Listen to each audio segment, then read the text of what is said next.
Let's get it. 580 Sports Talk coming at you on a Thursday.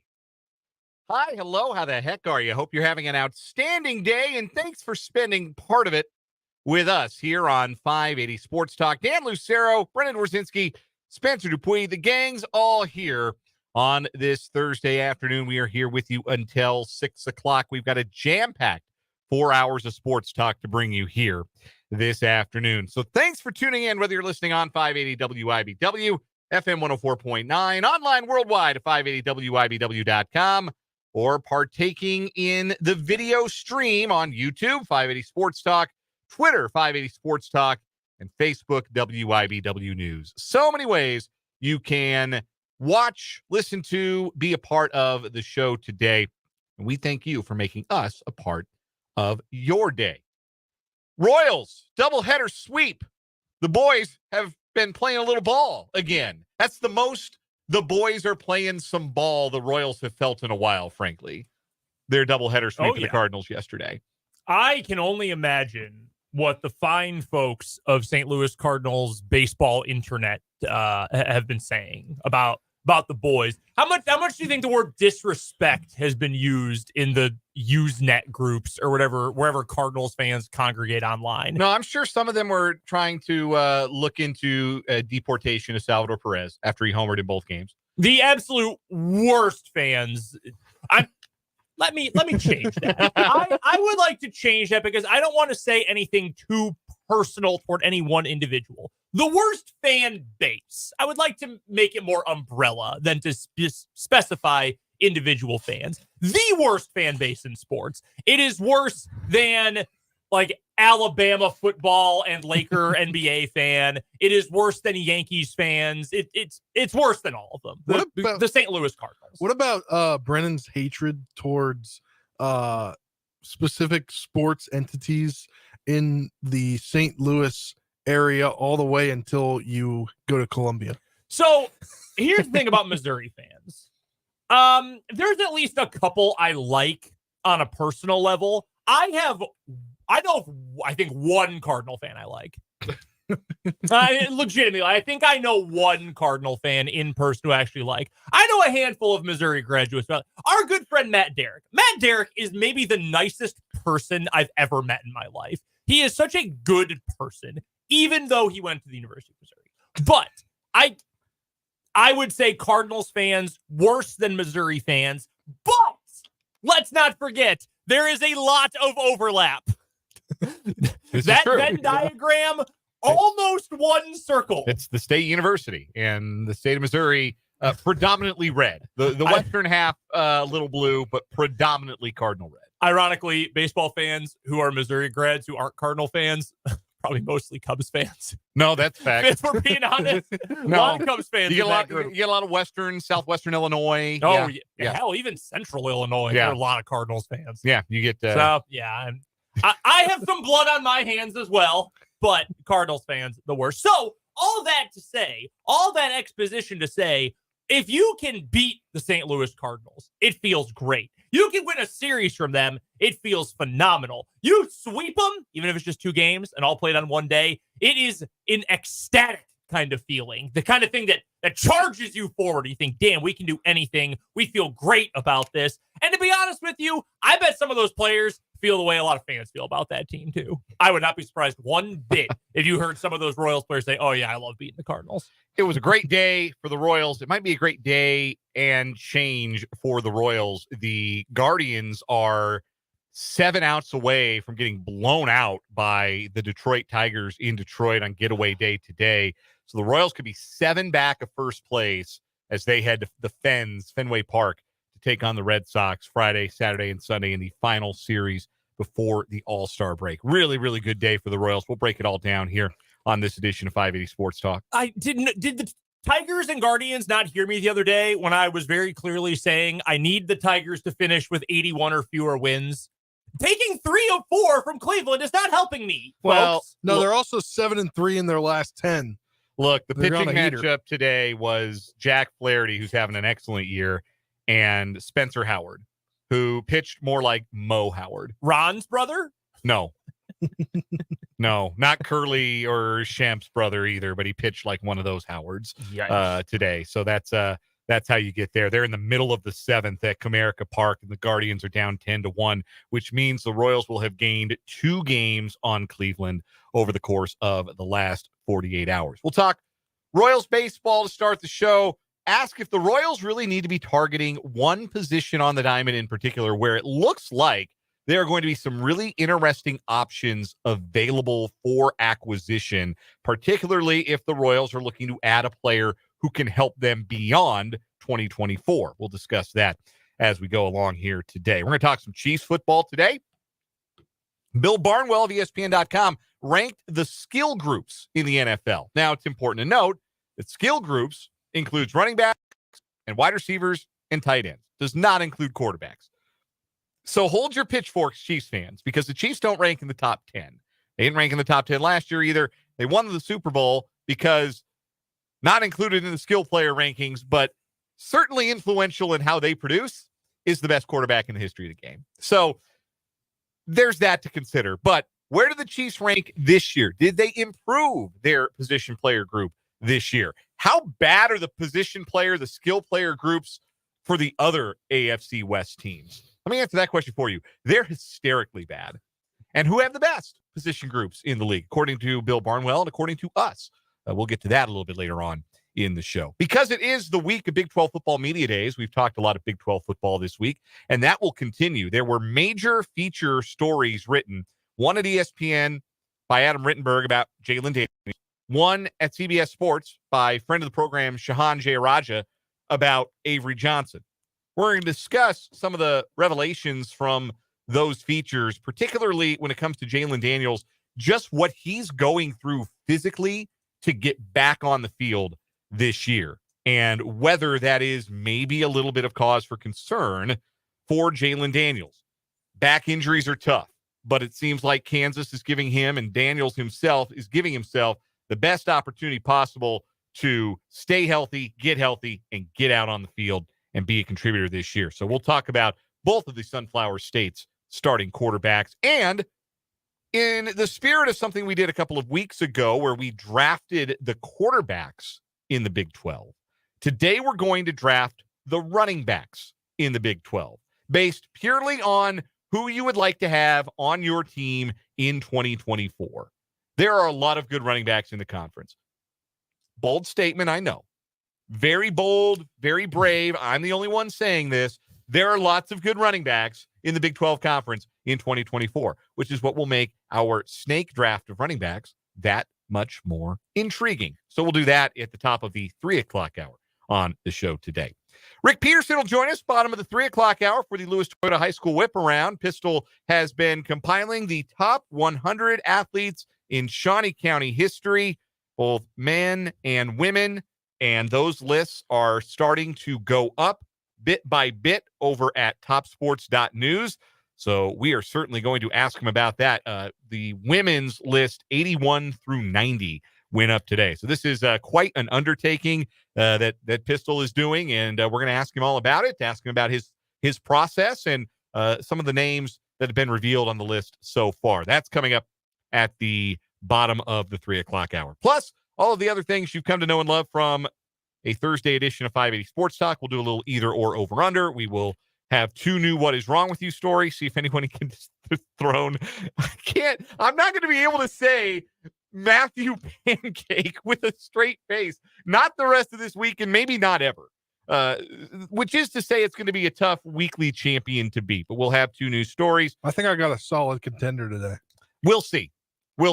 Because I can look at yours without laughing, and I can't say Matthew Pancake without giggling a little bit. But you'll be allowed to state your case for your story. I've got a new story that I'll state my case for, and we've got 2 new stories on What Is Wrong With You. We've also got sports headlines top of the 5 o'clock hour. And your comments, questions, concerns, compliments, your interaction with the show is invited and encouraged. If you're watching on YouTube, youtube.com, 580 Sports Talk is the YouTube channel. Subscribe to the channel, and you can watch us live and participate in the live chat. And that's one way to interact with the show today. You can also send us live comments on Facebook, WIBW News, or Twitter, 580 Sports Talk. We see those as well. And the Top City Metal Supply is text line is open for business as well. The Top City Metal Supply text line, that number is 785-272-9429, 785-272-9429. All right, let's get into it. You can't predict baseball. That's long been known. But one thing I would not have been willing to predict after the Royals scored all of 3 runs in 2 games in Denver against the Rockies to kick off this road trip, that they would average exactly 8 runs per game over their next 3. 24 runs in the last 3 games for the Royals, 14 runs in a doubleheader sweep of the Cardinals yesterday, 6-4 in the lid lifter, then last night an 8-5 victory in the nightcap. Michael Wacha, not sharp, but grinded his way through 5 innings. The offense had his back, and just like in the first game yesterday, the bottom of the order got things rolling. MJ Melendez's home run got the Royals on the board. Kyle Isbell had a really nice day at the plate, 2 hits, 3 runs scored, a little insurance dong in the 9th inning, his 7th of the year. And then the big dogs took care of business once the Royals had built a lead. 4 more RBI for the 2, 3, 4 hitters in the order combined. Another home run for Salvador Perez. As I mentioned earlier, he homers in both ends of the doubleheader. Royals needed 12 outs from the bullpen, but they got them, including 3 big ones from old Johnny Leverage. I tell you, I did not love seeing him trot out from the bullpen. No one did. In a 3-run game in the 7th inning with runners at 2nd and 3rd. I'm thinking in my head, all right, it's going to be at a minimum 7-6 by the time the Royals bat again. My entire Twitter timeline was just people saying, oh my God, please not John Schreiber, and picture or gifs of like gasoline being poured on a fire or various other like imminent disaster kinds of gifs and memes and images all over my social media last night when John Schreiber came in. You are not alone. Nobody believed that was going to end well. Hey, for the he Royals. did give up runs for the inherited runners. He He did give up the run, But it wasn't a target. it was on a broken bat infield ground ball with the infield playing Yeah. back to concede the run. Okay, fine. You live with that. You're up 3. You give up one of those runs, fine. But the broken bat infield ground ball had the effect of holding the runner at second base, meaning it was going to take a hit to score him. And then that was the last ball they put in play because Schreiber struck out Burleson and he struck out Goldschmidt to get out of the inning. He was fired up coming off the mound. You could tell that meant something to Schreiber beyond just doing the job for a night and helping his team get out of a 7th inning unscathed. That was a bit of frustration, I think, being let loose from Schreiber when he came off the mound in the 7th. And Chris Bubic looked really good. The boob man is back. He's so back. He's never been more back. Levels of back that I didn't dream possible right out of the gate for Chris Bubic in a brand new role. I was going to say, I think that while I am not used to a Chris Bubic bullpen guy, I think he could be a great asset to their bullpen long term. So Bubic came up, if we all remember, 2020, along with Brady Singer. Both of those guys came up as starters during the COVID year. Singer had more hype. He was the earlier pick in the 2018 draft. First round pick. Yeah, that I guess you could use notorious or even infamous class at this point, given kind of how their careers have turned out. But Bubic had his moments then as well. I think for all of the complaining I've done about Brady Singer and the inconsistencies, or at least the fact that I don't think he's probably ever going to reach his ceiling given his negative tendencies, I think Chris Bubic has been an even more confusing case than Brady Singer. The 3 games he pitched in before he tore up his UCL last year, remember how good he was? He was awesome. He was awesome. He had a couple of moments as a starter, a couple of moments as a long reliever, like a true dedicated long reliever or piggyback guy in the previous few years, where he thought, hey, there's some real stuff here. He's got some stuff. He can go kind of deep in games. There's value here. And then there were times when he thought, wow, he is going to be so good as the 7th man in the bullpen for the Kansas City Monarchs of the American Association next year. Like, this dude doesn't look like a major leaguer. He doesn't look like a minor leaguer. Just all over the place. And like, I keep making the comparison to Singer because they were drafted the same year, came up at the same time. For Singer, it's honestly pretty obvious, I think, why he has not always been consistent. More than anything, it's the fact that he is reluctant to throw his third pitch. He's never developed a reliable and comfortable third pitch. Yeah. For Bubic, I don't really know why sometimes he looks great or why sometimes he doesn't. I don't know if it's a training thing, a mental thing, a stuff thing. I really don't know. But I do wonder, and this has been a theme with this Royals team. We talked about it a few weeks ago with the pitching rotation, I believe, or the moving Michael Garcia from third to second and then leaving him at second for a while when Massey was hurt. That's what it came up with. The Royals do not want to jerk guys around and say, okay, well, one day you're this, one day you're that, one day you're somewhere else. When you've got a super utility guy, a Garrett Hampson who can play a few spots, but he's not an everyday starter, okay, you can live with plug and play. But we want our regular guys to have regular roles, to be in consistent spots. That makes me think, and I'm sure Chris Bubic would love to be a starter, although maybe he's just happy to be back in baseball a little over a year after Tommy John surgery. Maybe what is going to get him to a point where he can be a consistent lockdown guy is not jerking in between being a starter and needing 7 or even needing 5 or being a piggyback guy or being a long reliever, whatever. Maybe it's just saying, Chris, you're a relief pitcher and that's what you're going to be. And burn up all your good stuff in one inning every other day. And maybe that's what it's going to take to unlock more consistency, because we've seen the flashes from Chris Bubic. He's had moments in his fairly short career to this point where he's looked pretty dang good. Maybe it's going to just take some consistency and a more refined role to bring that out more regularly. So a couple of things happened for Bubic as he was coming up through the minor leagues. Number one, he skipped AA and AAA entirely his first time through. He was 21. He lit up A-ball. He was awesome in 2019. His first full professional season. Struck out 185 guys in 149 to third innings and just dominated 2 levels of minor league baseball.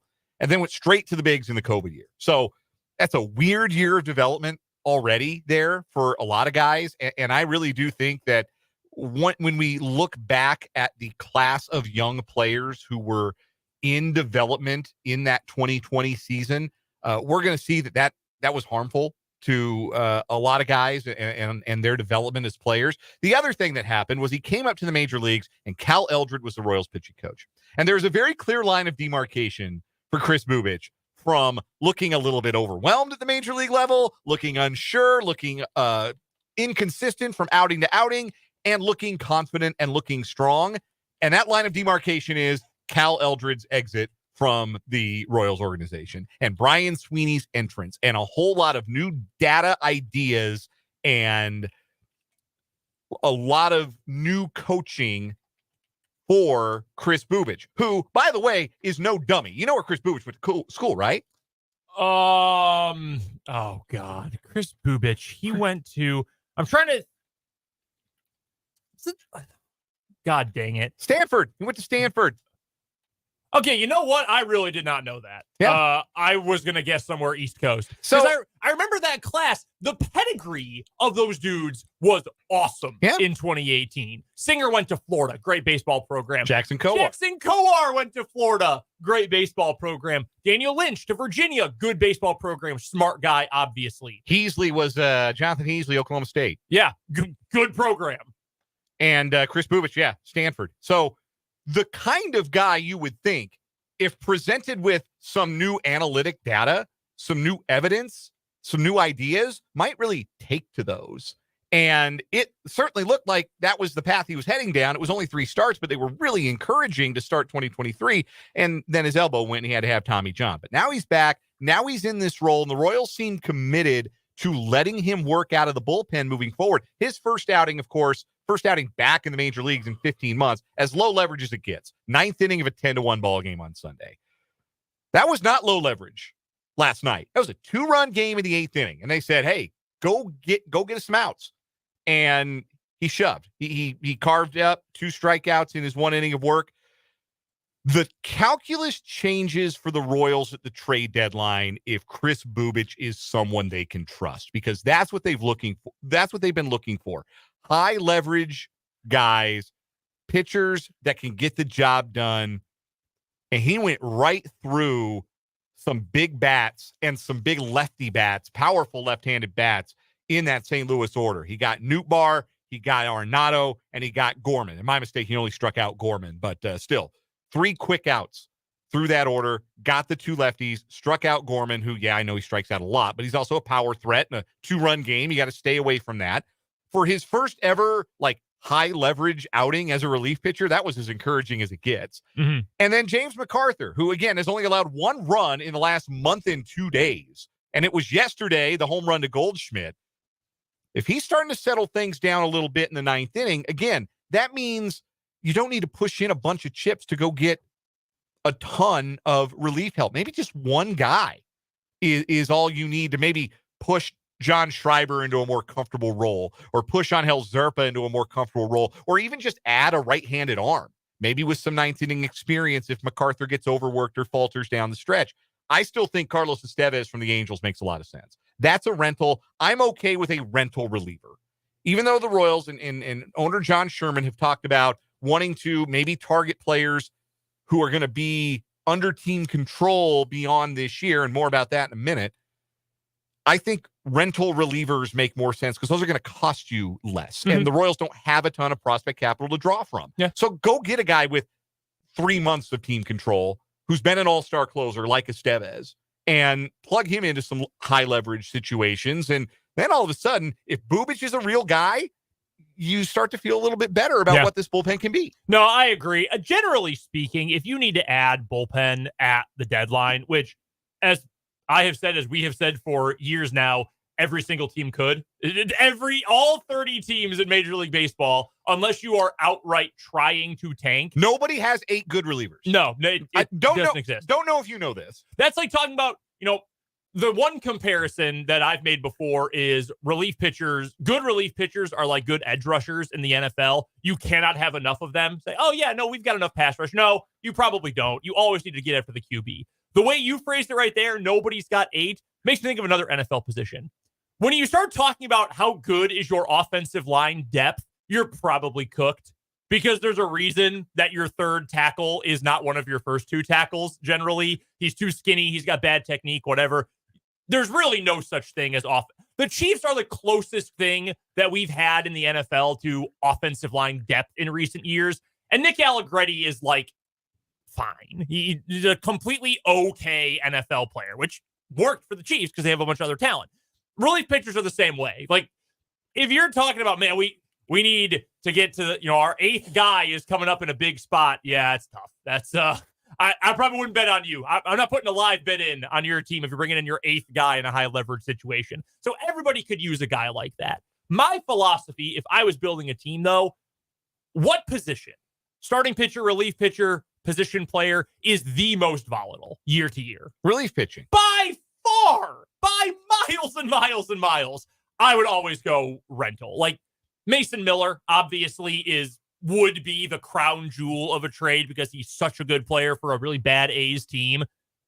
Mason Miller next year, like, would I be surprised if he came out and had like a 4.40 ERA? I'd be surprised. Would I be shocked? No. That's just relief pitching. Would I be shocked if a guy whose whole thing is throwing 103 miles an hour and turbo sliders maybe didn't hold up for the length of his team control?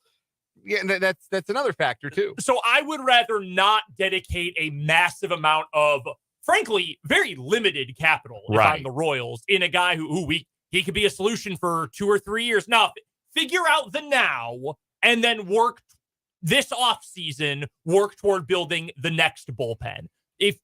For me, offensive help for the Royals, if you can get a guy with multiple years of team control at the deadline, yes, do it. Push for that. Relief pitcher help, rental. I would absolutely go all in on a rental for that spot. So who would you DFA or send down if you get a righty? That's the tricky part, right? Question. Because you're going to have to part company with a veteran, and that's never an easy thing to do. As I talked about, I think earlier this week, maybe it was last week, I made this point that you're dealing with human beings here, and you're dealing with guys who you bring in and then you get rid of them after half a bad season, which is what you'd be doing here. Guys with a track record, like Chris Stratton was good last year. This year he hasn't been. But when you cut bait on a guy after half a season, does that make it harder to go and sign relievers next time you go to market and say, yeah, we'd like to add a veteran reliever? Well, we need assurances that you're not going to do us like you do Chris Stratton if he has half a rough year. So that's difficult. That's a difficult decision to make. That being said, you've got options on a guy like Nick Anderson.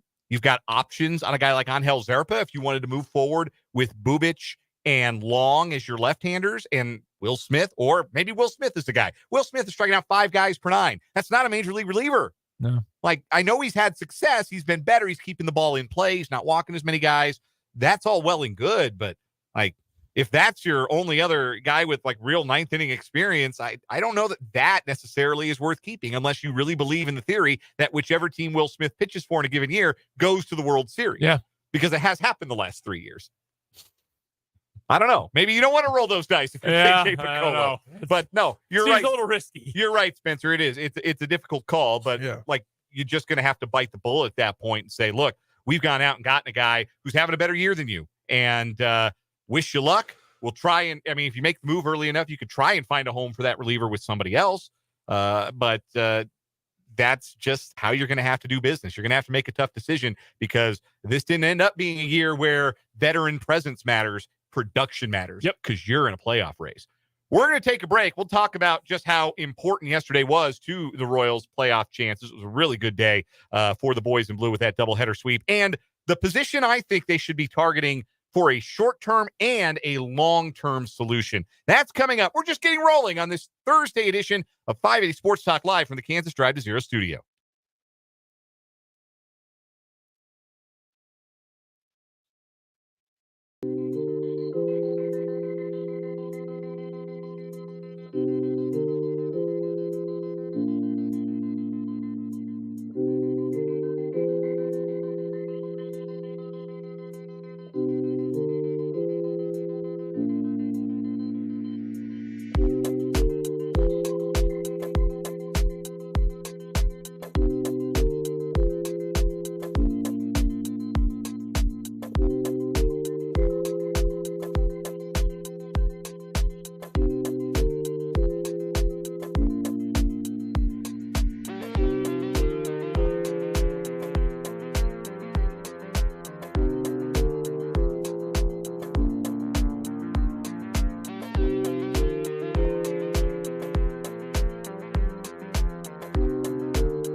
.35 on 580 Sports Talk.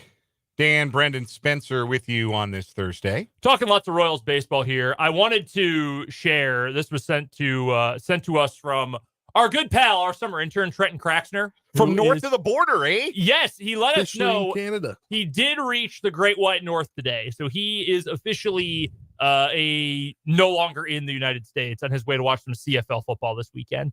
He did text us, though, man, oh man, I wish I could be on the show today to talk about sweeping those bummy Cardinals. Well, in a way, Trenton, you were on the show today. Yeah. Maybe he's listening again, too. Who knows? Maybe he is. Maybe we have listeners in Manitoba. We might. We have a listener from Serbia. We found out a few weeks ago. Yeah. Our guy, Nicola. You never know. We are online worldwide, 580wibw.com, and you can watch our video stream anywhere in the world. And, maybe you could watch it from space. I don't know. That's not my business. I don't know anything about space. But wherever you can get X, you can watch it, which is worldwide around I don't even know where. Have you noticed that they change on the bottom of the Twitter where it says where you tweet from? No, I don't think they do that anymore because Elon Musk didn't want his assassination coordinates given away. Oh yeah. So yeah, true. he took that away along with at one point it said seeing from who the liked world. posts and Yeah, right before he took away that feature, it just said tweeted from Earth. Yeah. What a knob. There's no bigger knob on Earth or any other planet than Elon Musk. God, what a dork. Yeah, watch us. That's what I was saying. You can watch us from anywhere in the world. So yeah, we could theoretically have a global audience joining us in the YouTube comments. 580 Sports Talk on YouTube, 580 Sports Talk on Twitter, WIBW News on Facebook. That's worldwide too.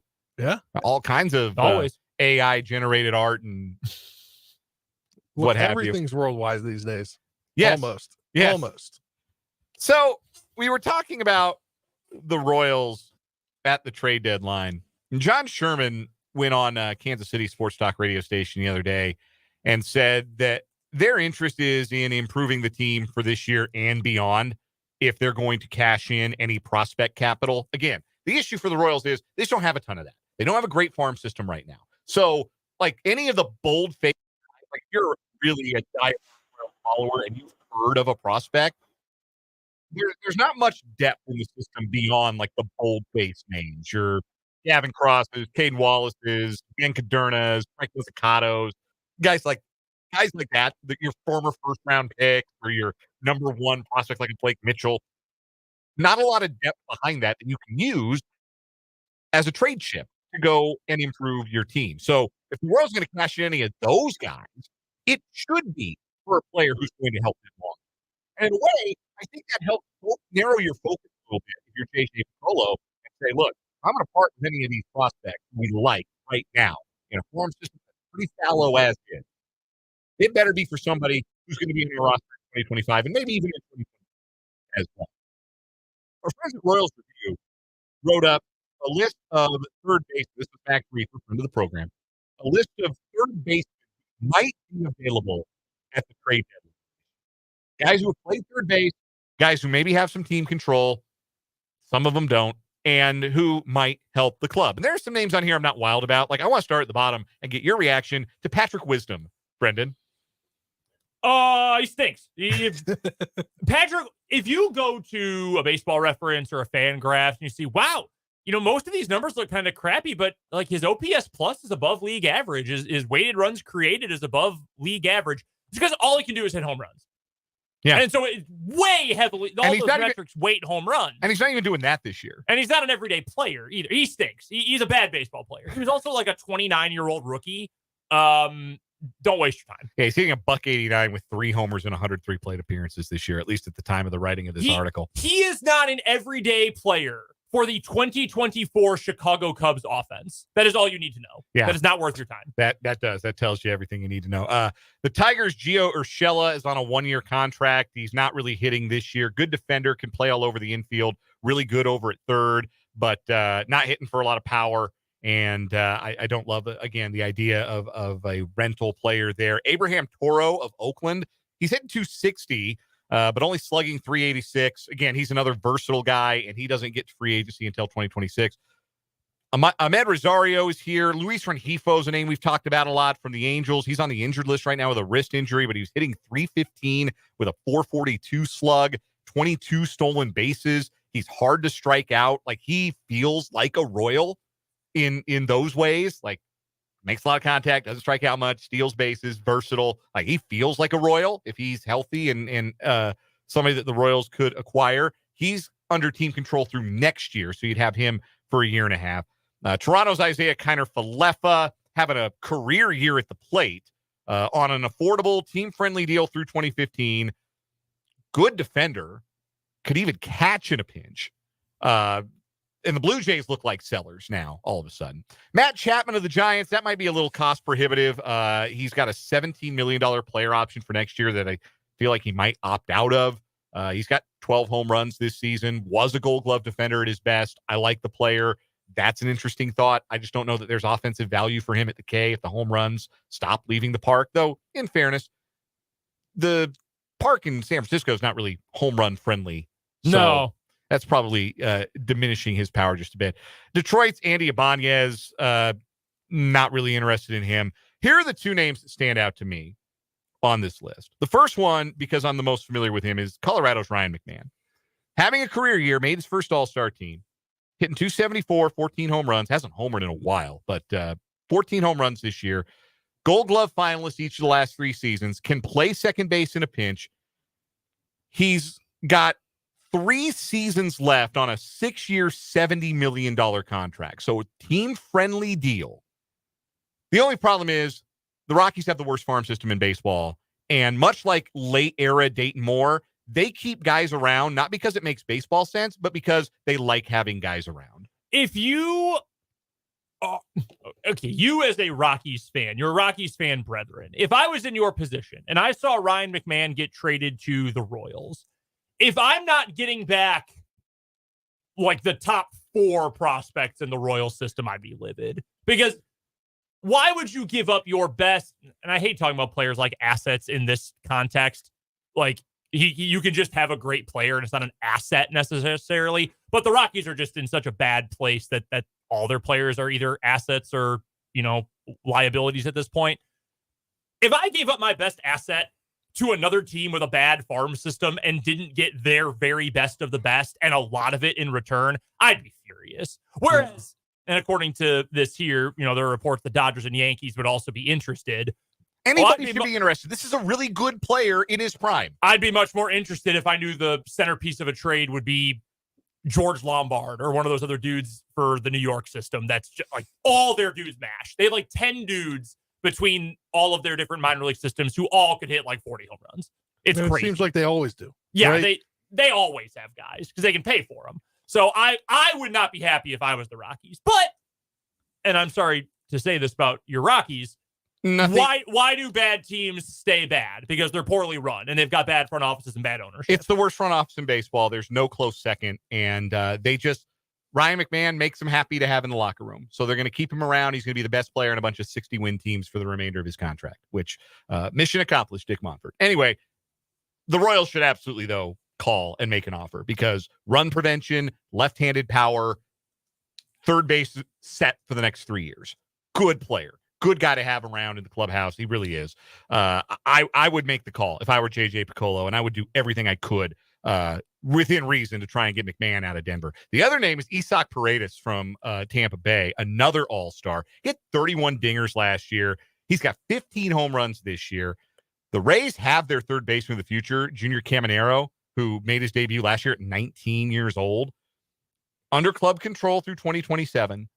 This might be the guy I'd push the big chips in for because, again, Paredes settles third base, not just for this year, but for the next 2. And again, I'm not worried about how the impact for Maikel Garcia because I think he can slide to second base and Michael Massey can DH right now, or you can platoon those two, frankly. Massey against righties and Garcia against lefties for now as Garcia works through his slump.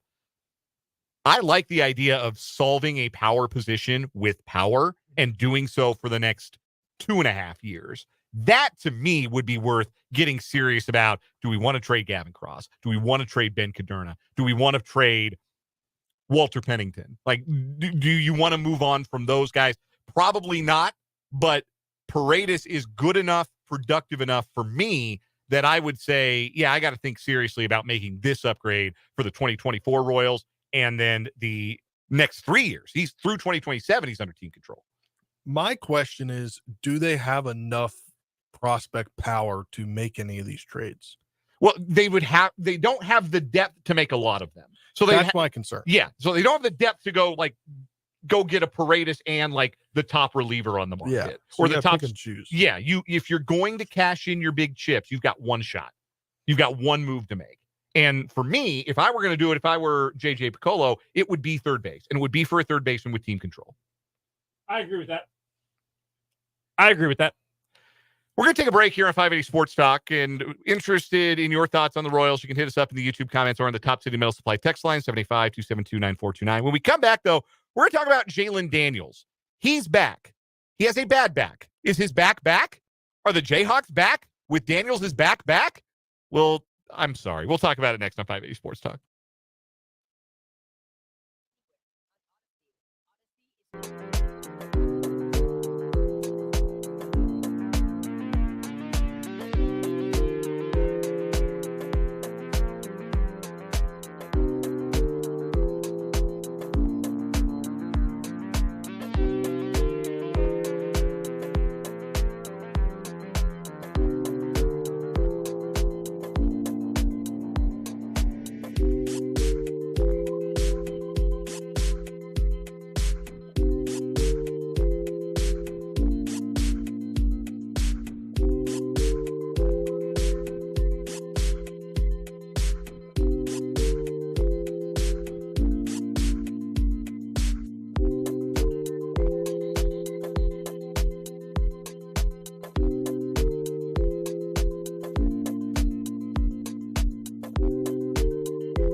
.249 on 580 Sports Talk.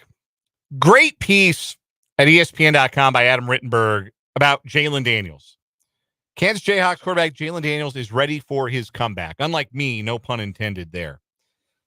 Here's the interesting part. It really does lay out exactly what it was that Daniels was dealing with. And I had kind of memory hold until I read the piece, just how hush-hush everything was with Daniels' injury last year, and all of that discussion about actually he's not really hurt. He's just sitting out so he can transfer. And he had to deal with that and address that by the end of the season. But it was a back issue that he was dealing with, and that he is continuing to work through. There's this from the article. They've worked on developing core strength, a focal point from all athletes, but especially quarterbacks. In hindsight, the strength and conditioning coach, Gildersleeve at KU, would have had Daniels do more core work before the injury because he throws the ball with so much velocity and torque. The key this summer is to gradually increase Daniels' volume of throws. The plan includes no acute spikes in workload, Gildersleeve said, to minimize the risk of re-injury. Those around Daniels don't expect he will have any physical limitations if he's cleared to play. The mental challenge, meanwhile, will linger until Daniels gets back to the game field and stays there. Man, I still don't love reading that if in that piece, but Lance Leipold has sounded very confident. Everybody else around the program seems very confident that when KU plays Lindenwood week 1, it's going to be Jalen Daniels taking the snaps. The problem to me, how I have read this situation, and I think there's an interesting quote in this piece from Adam Rittenberg from Jeff Grimes, who has worked with Jalen Daniels for effectively a few months, but really a few weeks at this point. Says, KU offensive coordinator Jeff Grimes doesn't need a tutorial on back problems. Quote, I've got 4 jacked up discs right now, got 2 injections, and I'm trying to avoid a surgery. When your back hurts, it affects everything that you do. The way this happened, it's just nothing really happened. This is now Matt Gildersleeve talking. Nothing really happened. Then all of a sudden your season's over. That's scary to think about. It'd be one thing if you got in a car accident. You're like, something plausible happened. I just need to not get in a car accident. But this isn't an injury like that. And I think that the part of that I just read from Jeff Grimes here, like, and the Gildersleeve part too, for that matter, like, you can't always control it. That's where I think the if comes from. Like, you can say, he's clear. He is ready to go. Lance Leipold said it at Media Day yesterday. I would not have brought Jalen Daniels here if I did not think he was going to be KU's quarterback for the 2024 season. I would not have done that. And I have no reason to not believe Lance Leipold in anything he says. I believe that he is cleared. I believe that he is healthy right now to go do it. This sounds to me, though, like something you can't predict. And that's why I'm hoping the core work, which I know Daniels talked about when he was a guest on ESPNU's broadcast of Media Day yesterday as well, said, I've done a lot of work on that. You obviously read the part from the story as well, Dan, just a moment ago. I am of the belief that they have done everything they can to put him in a good spot, and hopefully that core work, maybe some dietary stuff, some other flexibility stuff, that it works and that it helps. This, to me, like if I'm an NFL team in 7 months or whatever it'll be till the draft, I'm freaking terrified. Like this would legitimately, talent aside, push Jalen Daniels way down my draft board, because how do you predict? And if he's going to be a backup in the NFL, maybe a fringe starter type, you want to give him a shot, I would be terrified if I was an NFL front office. If I'm KU, though, which is the issue now, look, we've done what we can. We have a backup we are confident in. We have a future starter in Isaiah Marshall that we love the potential for. We have gotten the backups. We have good players around him. We have done everything we can do to get JD back on the field. And that's all you can do. Like, Matt Gildersleeve is awesome at his job. Yes, he is fantastic at what he does. KU has become much more of a get-off-the-bus team now than they were for 12 years, okay? Just in terms of the dudes, the build, all of that. He's done what he can. The coaching staff has done what they can. And that's all you can ask for at this point. And to me, that's where the if comes from. That they have worked to get him ready and prepared and healthy. And I think they have. You might just not be able to prepare for something that goes wrong, though. The hope is if something goes wrong, Dan, that he misses a week. That he's kind of sore. He could go if we needed him, but, we're playing Cincinnati. We don't. Whatever. Hypothetical. Mm-hmm. Not, hey, we don't know when he's going to play again. That is what you have to, that's what you're concerned And that's what about. they couldn't avoid last year, which was what made for all of the trouble and all of the drama that was really unwanted and really unfortunate. But you just have uncertainty with back issues, because typically backs don't really get better. Like, you can manage a back injury, but backs don't tend to improve. What's the old saying? No one's ever had a bad back. Yes. You have a bad back. That's exactly right. And it's unfortunate because Jalen Daniels is so talented that there is this uncertainty. But what isn't uncertain is when he is on the field, he's going to be productive and he's going to be a lot of fun to watch. I just hope it's for all 12 games, for the sake of the Jayhawks, for the sake of just being a fan of football. Let's make it 15 games. Why not? Yeah, why not? We got to take a break. When we come back, we are drafting the top running backs in the Big 12 Conference to start the 3 o'clock hour from the Kansas Drive to Zero studio. This is 580 Sports Talk.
Let's get it. Hour number 2, 580 Sports Talk, Thursday edition, July 11th, 2024. Dan Lucero, Brendan Dworzinski, Spencer Dupuis, rocking the house with you on this Thursday afternoon on 580 WIBW, FM 104.9, and online at 580WIBW.com from the Kansas Drive to Zero studio.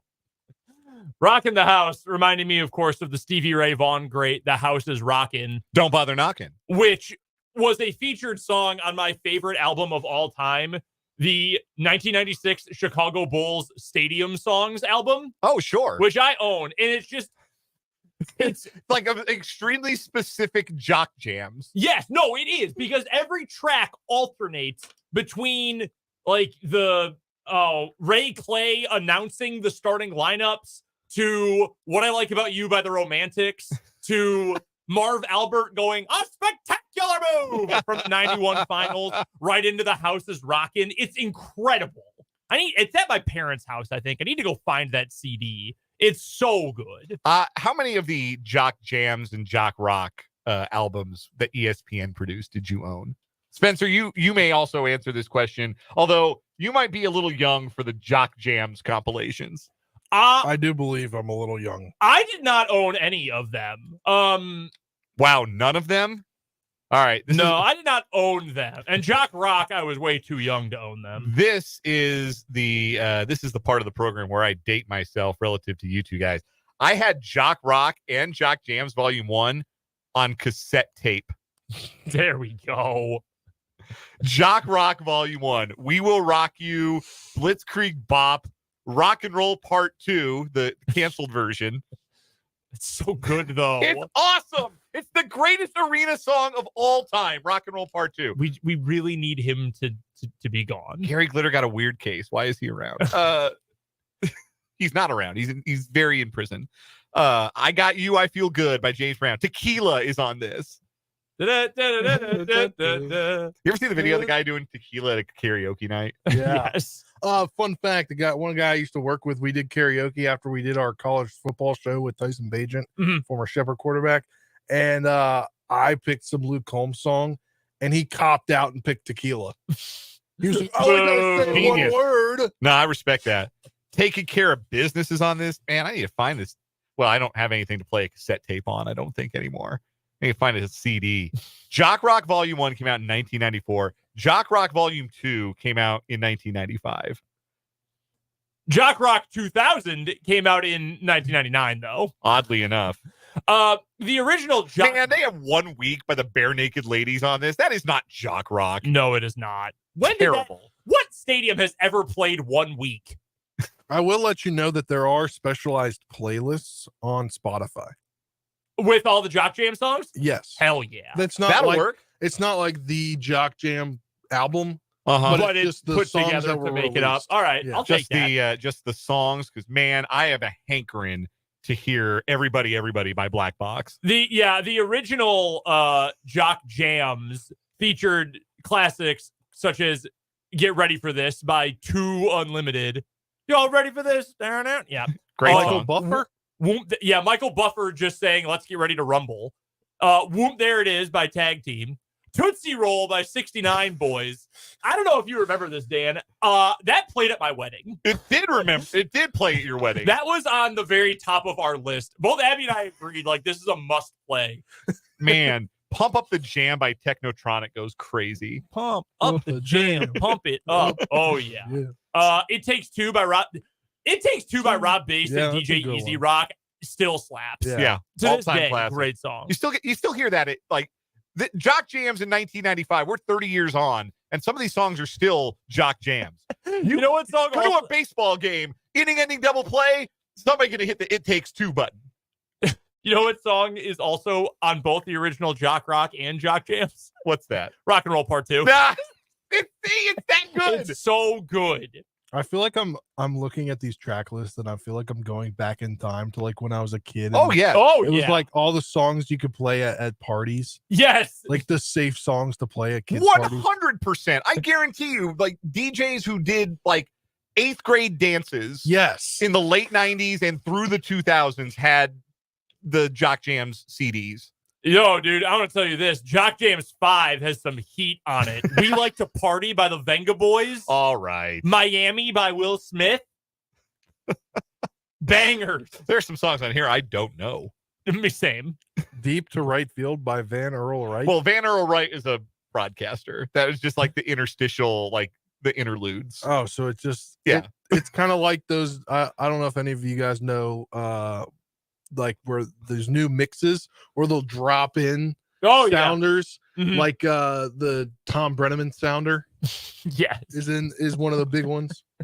By the way, I know you were worried about this. Space Jam was on Jock Jams Volume 4. Another song that rules. Now I had rules. I had the Space Jam soundtrack on CD. Actually, that might have been cassette too. What happened to Jock Jams? Like, why did it go away? Because you could start to stream music in the early 2000s, and there was no need for these compilation albums. It appears it stopped in 01. Yeah. Napster. Because you had Napster and Morpheus and Grokster. What was the other one I used that was like pseudo-legal? I don't even remember anymore. Paul on YouTube says, Topeka High used a marching band arrangement of We Like to Party for several years, and yes, it slapped as hard as the original. I would love to hear a marching band do We Like to Party. That's a fact. That's awesome. Mark says CNC Music Factory had some good songs. Let's give credit to the real star of those songs. Martha Wash, the vocalist. Mm-hmm. Or I think that was her name. Maybe I'm wrong. Martha Wash. Yeah. She is the vocalist on Gonna Make You Sweat and never got credited for it. Denied credit and royalties, in fact, for that song. Horrible. The most famous unknown singer of the 1990s. Give Martha Wash her flowers. The Space Jam soundtrack, by the way, is sick. Fly Like an Eagle. I Believe I Can Fly by Redacted. The Space Jam theme. For You I Will. Look at the feature list on Hit 'em High, the Monstars theme. Let's see. Where is this here? Hit 'em High, the Monstars anthem. Be Real, Busta Rhymes, Coolio, LL Cool J, and my guy Method Man. That's crazy. Yeah, still goes to this day. Shout out to LimeWire, by the way, from the Top City Mills Flight text line. That got me through college. I can tell you that right now. My best friend's basement computer was unusable because of how much time they spent on LimeWire.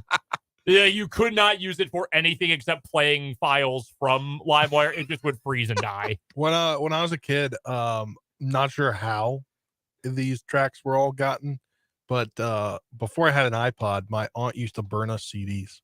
Oh yeah, like the mixed CDs. Oh yeah, yeah. Staple. No, yeah, that was a big thing. You had to have a CD burner. You had to have the ability on your hard drive tower to burn CDs. That was crucial. Every season we got a mixed CD, so it was fall mix 09. I was turning out like a new mixed CD to play in my car like every 2 weeks. Oh yeah. My mom brought them all to my house last year. Just a big box full of burned CDRs with embarrassing cover art and track lists. Oh, I bet.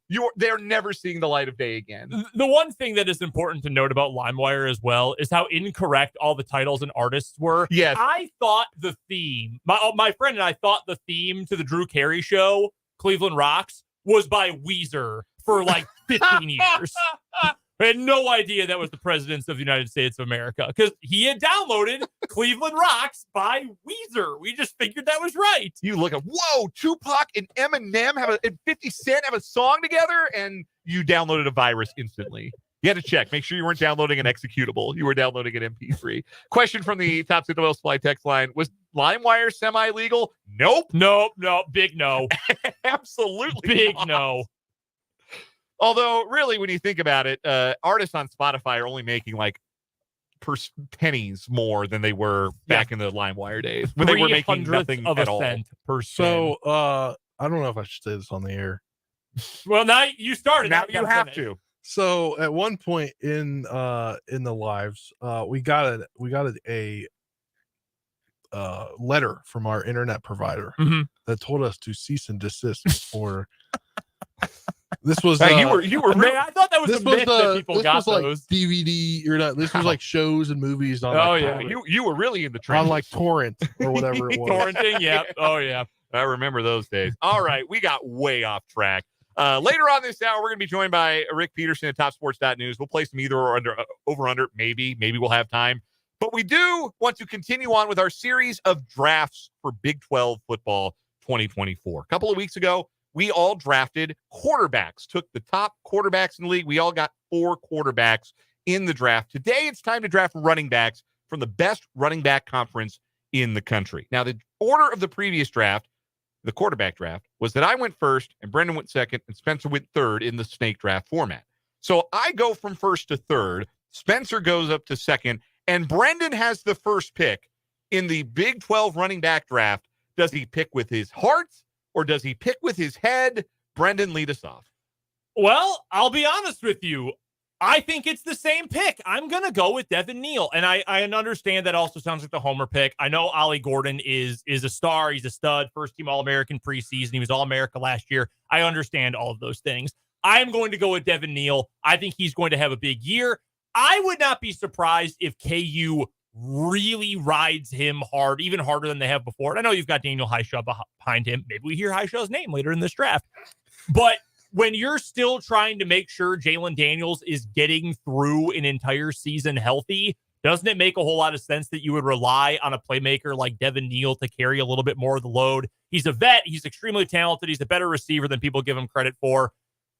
Ollie Gordon, I think, is who most people would pick. I think Devin Neal's the best tailback in the Big 12. So I'm going to go with Devin Neal first overall. Spencer sprinting to the podium with his draft card in hand for the second pick here. You know, if I decided to go left field, Dan would have some backspace to do, but I'm going to pick Ollie Gordon the second. Yeah, he's a stud. He's a great player. Multiple sources have referred to him as the best running back in the country. Mm-hmm. And I mean, given his level of production last year, hard to argue. The real question is, how did Mike Gundy miss this guy? How was he a non-factor offensively? They lost to South Alabama, and Ollie Gordon was not a factor in that game. Nope. And then they discovered, hey, wait a minute, this guy's good. Maybe we should give him the ball. And then that was all they did, and they played for a Big 12 championship. Mm-hmm. That's how good Ollie Gordon is. An easy number 2 overall pick. Number 1 and number 2 are always going to be that. I have the 3rd and the 4th picks, and I think the draft gets interesting after pick number 3, because pick number 3 for me is Taj Brooks at Texas Tech. Volume. He is going to carry a ball a lot, and he is going to produce. He's not real explosive, but he churned out 1,500 yards last year anyway. So a guy who is just steadily productive, not fun to tackle, a solid number 1 back for Joey McGuire's Red Raiders. Taj Brooks is my first pick. Then I have the 4th pick in the snake draft format. This is where the draft gets interesting. Yeah, I'm waiting to see who you pick. I'm going to make the homer pick and take DJ Giddens here. I think that for me, I know Dylan Edwards is part of the team this year, and I think that he will have a similar snap load to Trayshawn Ward, perhaps even more snaps than Ward got last year as Giddens' backup. But here's the thing. I think a lot of those snaps are going to be in the slot. I think a lot of those snaps are going to be as a pass catcher. I think the bell cow runner for Kansas State this year is going to be DJ Giddens, and he averaged 5.5 yards a carry in that role last year. So I think he's a beast. He's my pick. I've got Brooks. I've got DJ Giddens. Spencer, you go ahead and pick number 5. For what it's worth, real quick, while you mentioned that, I had on my big board right in front of me, I had DJ Giddens and one other player tied for number 4 on my board. So I think that's right on. I think DJ Giddens becoming what he has become is an incredible story of development for K-State. It's an incredible story of growth for DJ as well. And let's also not forget, talking about the pass catching part of this, remember who was K-State playing when he had that seam route out of the backfield for a huge touchdown? Was that Texas? It was a daytime game. Was it UCF? No, he might have had a big play. I'm trying to remember which game it was. I remember thinking, wow, I did not know he could do that. I did not know you could throw the ball to DJ Giddens 20 yards down the field and have that happen. 29 receptions last year, 11 yards a catch, 3 touchdowns, along a 61. Yeah, that's what I'm thinking. And look, Edwards will eat into some of that, sure, but Giddens is a great player, and that's totally fair. Number 4. It was the UCF game, according to a texter from the 316. Thanks for the hand on the Top Seed Mills Fly text line. Spencer, your pick. RJ Harvey, UCF. He is old, right, by college football standards, going into his 6th year after being at Virginia in 2019. But they had the 2nd best rushing offense last year, UCF did, in the Big 12 at 228 yards per game. I think he's going to be even better this year. 6 yards to carry. The only question for him is how much is Penny Boone going to eat into his carry load? But we're not drafting. I mean, we'll have a fantasy component to this that will be fun to track as the season goes on. But just raw ability, you can do a lot worse than a guy averaged 6 yards a carry. By the way, that was who I was in between Giddens and Harvey with my pick. And I'm wondering if it was the same for you as you picked 6th. Yeah, if Harvey had been there, I would have taken him. Obviously, I'm in an interesting spot now because of my remaining 7 players on my board. I did 12 players on my board for our 12 picks. Of the remaining 7, only 4 of them are clear number 1s. I've got 3 number 2 backs on my list. So I'm going to take one of those guys. I'm going to take Cam Scatabo at Arizona State. And here's why. For the fantasy component of this, who else for Arizona State is going to make a play? Great question. So I like Scatabo. I think he's a nice player. I like Kenny Dillingham as the coach, too. I think they'll find a way to use him and use him plenty. So I'm going to go with Scatabo. Man, this is really tough. This is really tough. I am going to go down my board a little bit, and I am going to go with Jaheim White from West Virginia. I don't necessarily know that he is the best player remaining, but he is a number 1. I think he is going to play a big role for West Virginia because I also wouldn't be super surprised if Garrett Green took a slight step back or at least not a step forward this year. So I will go with his number 1 running back in Jaheim White, who, according to Phil Steele, was a 3rd team All Big 12 to start the year. 7.7 yards per carry, which is the leader among returning Big 12 rushers this year. Not a bad figure. Spencer, you're up next. Abu Sama III. Iowa State. I mean, he only started 2 games last year, and they were the latter 2. I think he has a lot ahead of him, obviously. He was a true freshman last year. So not a lot of tape out there in college. So Abu Sama, K-State fans are intimately familiar with the tape. So he was who was in discussion in my head. It was either Sama or White for my pick, one before Spencer's just now. And if you're talking all about projection, I can understand saying, oh, I mean, look at what he was, what his bright spot was in that Kansas State game. That K-State, and if you look just at his total season numbers, even with only making 2 starts, 84 carries, 614 yards, 6 touchdowns, 7.3 yards a carry. If you take out the K-State game, he averaged under 5 yards a carry. This is true. If you take out the K-State game, he only had 3 touchdowns. Do you know what he did in the bowl game? You know what he did in the Liberty Bowl against Memphis? I don't. 12 carries, 4 yards with a long of 7. His long rush for the day was a higher number than his final total yardage in that game. For me, that was a little too much projection, but if he is anything like he was against Kansas State in the snow, holy cow, he's going to be something special. Yeah, he looked like Walter Payton in that game. Is that who he is, or the other games a truer talent level for him? That I think will go a long way for determining what kind of year Iowa State has, because they've always benefited from having a bell cow back, like Breece Hall, for instance. So they could certainly use a guy. So I get 2 picks in a row here. Not a lot of. You dive into the RB2 collection. You know, like it's tempting. Like Penny Boone's still out there, and then there are some jobs that are kind of up in the air. Like Utah's got 2 guys, Glover and what's his name, Micah Bernard, who got hurt last year, didn't play. Baylor's got a couple of guys. CJ Donaldson at West Virginia is really good. I'm not taking any of those guys. I'm going to take Corey Kiner at Cincinnati, who is the only other returning 1,000-yard back in the league last year that we have not drafted to this point. He was a 1,000-yard back, 5.5 yards per carry. Somebody's got to drive the Cincinnati offense. I think it's going to be him. And then I'm taking a transfer from Arizona who came in from New Mexico. Ja'Cory Krosky-Merritt is my final pick. Okay. He was a 2nd team All-Mountain West last year, 6.3 yards per carry from New Mexico. I think that offense is going to be really good. I also think they're going to see a lot of light boxes. And I'm a college football sicko enough that I watched some New Mexico football last year. Krosky-Merritt runs hard. I think that was a really good get for them in the transfer portal. I know it's an unproven player new to the league, but I think he's going to be outstanding. So Krosky-Merritt is my final pick. I love that the Mountain West is a good football conference. There's good ball in that league, and they're going to be really easy to watch this year because they're going to have weekly games that are accessible on a bunch of different channels. Right. That's good football in that league, and he's a good player. Really good player. All right, Spencer, your final pick. Turn my mic back on there. That would Give help. me C.J. Donaldson, West Virginia. Our first number 2. I'm gonna go with him. I think it'll be an interesting season. He had a season-ending injury last year, but he was a great player. I just don't know what the split's gonna be like, but I'll take him because if they're gonna split time, he's due to have some big games. Wow. So I will tell you this: with one pick to go, I have 4 dudes left on my board. That I assumed all were going to go, and none of those 4 went. So I'm going to pass on taking a number 2 running back, and I'll go with the starter, and I'll go with Richard Reese. Richard Reese was so good as a freshman, and then it was like Dave Aranda forgot about him last year. Yeah.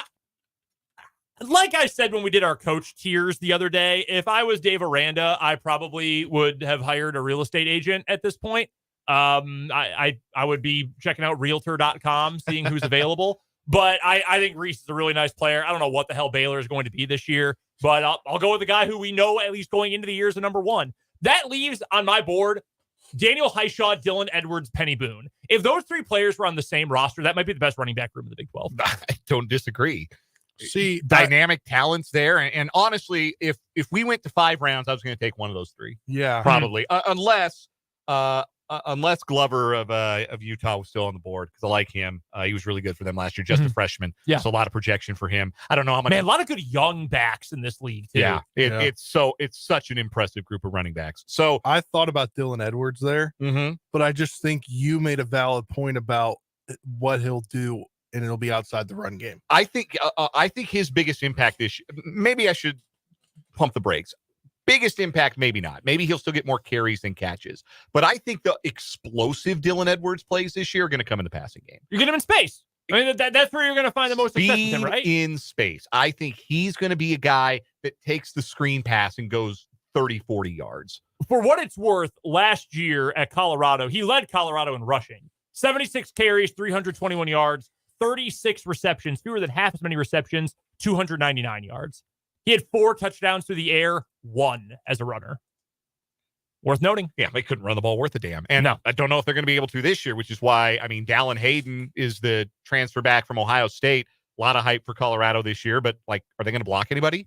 Because if they're not going to block anybody, I don't know how well they're going to run the ball. I don't know. LJ Martin's a returning starter at BYU, but again, I don't like their offense very much. Dominic Richardson at Baylor's another guy that we passed on. Cam Cook, projected starter at TCU, was not drafted here. I mentioned the Utah duo of Micah Bernard and Jalen Glover as well. There are a lot of guys who could be really productive this year in the conference. But I think what we've got here is a pretty good representation of the best in this league. Yeah. I think the problem with anyone for BYU is I think defenses can stack the box against them. Yeah. Why wouldn't you, given who their quarterbacks are? So to run down, again, the collection of running backs that have been selected, Brendan's running back stable, Kansas's Devin Neal, Arizona State's Cam Scatabo, West Virginia's Jaheim White, and Baylor's Richard Reese. Spencer has Ollie Gordon II from Oklahoma State, UCF's R.J. Harvey, Iowa State's Abu Sama, and West Virginia's C.J. Donaldson. I ended up with Taj Brooks of Texas Tech, K-State's DJ Giddens, Cincinnati's Corey Kiner, and Arizona's Ja'Cory Krosky Merritt. That is our Big 12 running back draft for the 2024 season. Pass catchers tomorrow? We will do pass catchers tomorrow. Why not? We got a shortened show tomorrow. We're off at 5:30, but we will do pass catchers tomorrow, and we'll have ourselves a little fantasy football competition as the Big 12 season goes along. But right now, we're going to take a break, come back with some either or over under as we continue from the Kansas Drive to Zero studio on 580 Sports Talk.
Coming up in just a bit, Rick Peterson from TopSports.News will join us for the Lewis Toyota High School Whip Around. But first, a round of either or, over, under. I'll go first. This should be a quick one.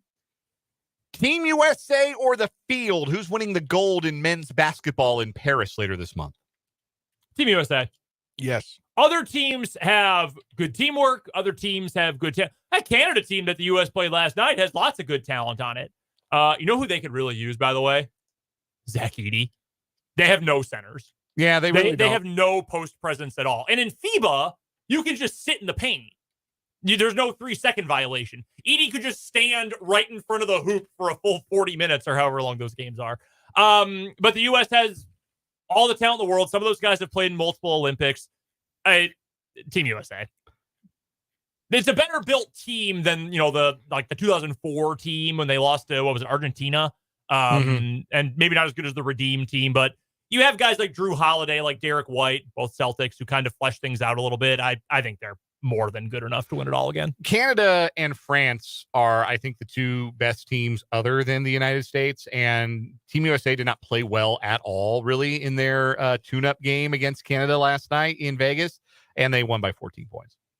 They looked terrible early. I actually watched most of the game. They looked miserable early and then hit the gas, and Canada didn't have a chance. It's amazing. Saw this on Twitter last night. The Canada basketball team in their men's national team in 1992. You know who the best player on that team was? Probably Bill Wennington.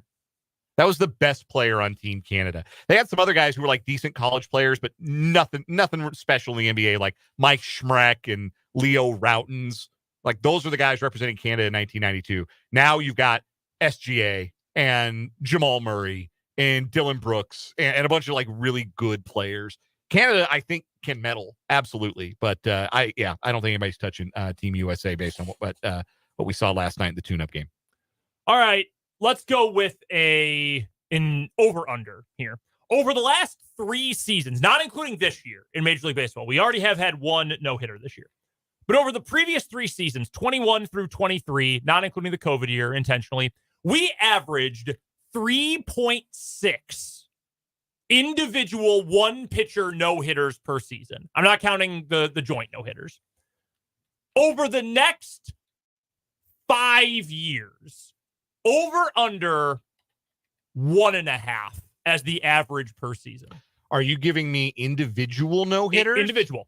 We are not counting joint no-hitters. Under. We are getting further and further away. Next 5 years? Next 5 years. Okay, 5 years, 1.5. 1.5. I'll go over. But like not real far over. We're getting further and further away from the complete game. We are straying further and further from real hoops. Yeah. Straying from God's light. Yeah. Yes. Paul, there's a reason this came up. Paul Skeens today, who's already a top 5 starting pitcher in baseball, apparently. He is a freak. 7 innings, 0 hits, 1 walk, 11 strikeouts, pulled from the game. How many pitches? Do we know? I'm pulling it up right now. I'm pulling it up right now. He threw 99 pitches. Come on, man. You couldn't have let him try the 8th. I know he's young. I know. He's not going to. He might not pitch again for 9 days. Well, he'll pitch in the All-Star game. He doesn't have to. No, he doesn't have to. I hope theoretically the Pirates could say, don't go pitch in that game. I guess. Or Rafael Devers of the Red Sox has already announced he's not going to play in the All-Star game. He went like 2 for 4 last night. Like, he's actively playing, but his reasoning was, well, I gotta help my shoulder out. And he's playing, and he's going to sit out the game. I think it sucks. I think it's bad for baseball, to be frank with you. I know you're trying to preserve the kid's arm. I get it. Let him go. Let him try to make history. Pull him the second he gives up a hit. Whatever. But come on. I'm going under, by the way. I hate to say it, but I think we're going under. I'll go over, but just slightly. So it'd be under 2, but over 1.5. All right. We got to take a break. We got to get to Rick Peterson of TopSports.News for our Lewis Toyota High School Whip Around. He joins us after this timeout. We're live from the Kansas Drive to Zero studios on 580 Sports Talk.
tractor items selling at new. Featuring a 2021 Dodge Ram 3500 Laramie Crew Cab, a John Deere 4720 tractor, 2021 Puma camper, 1991 Chevy 3500 Crew Cab, 1990 Mustang drag car, trailers, tools, guns, antiques, and household items. For a complete sale listing, visit GriffinRealEstateAuction.com.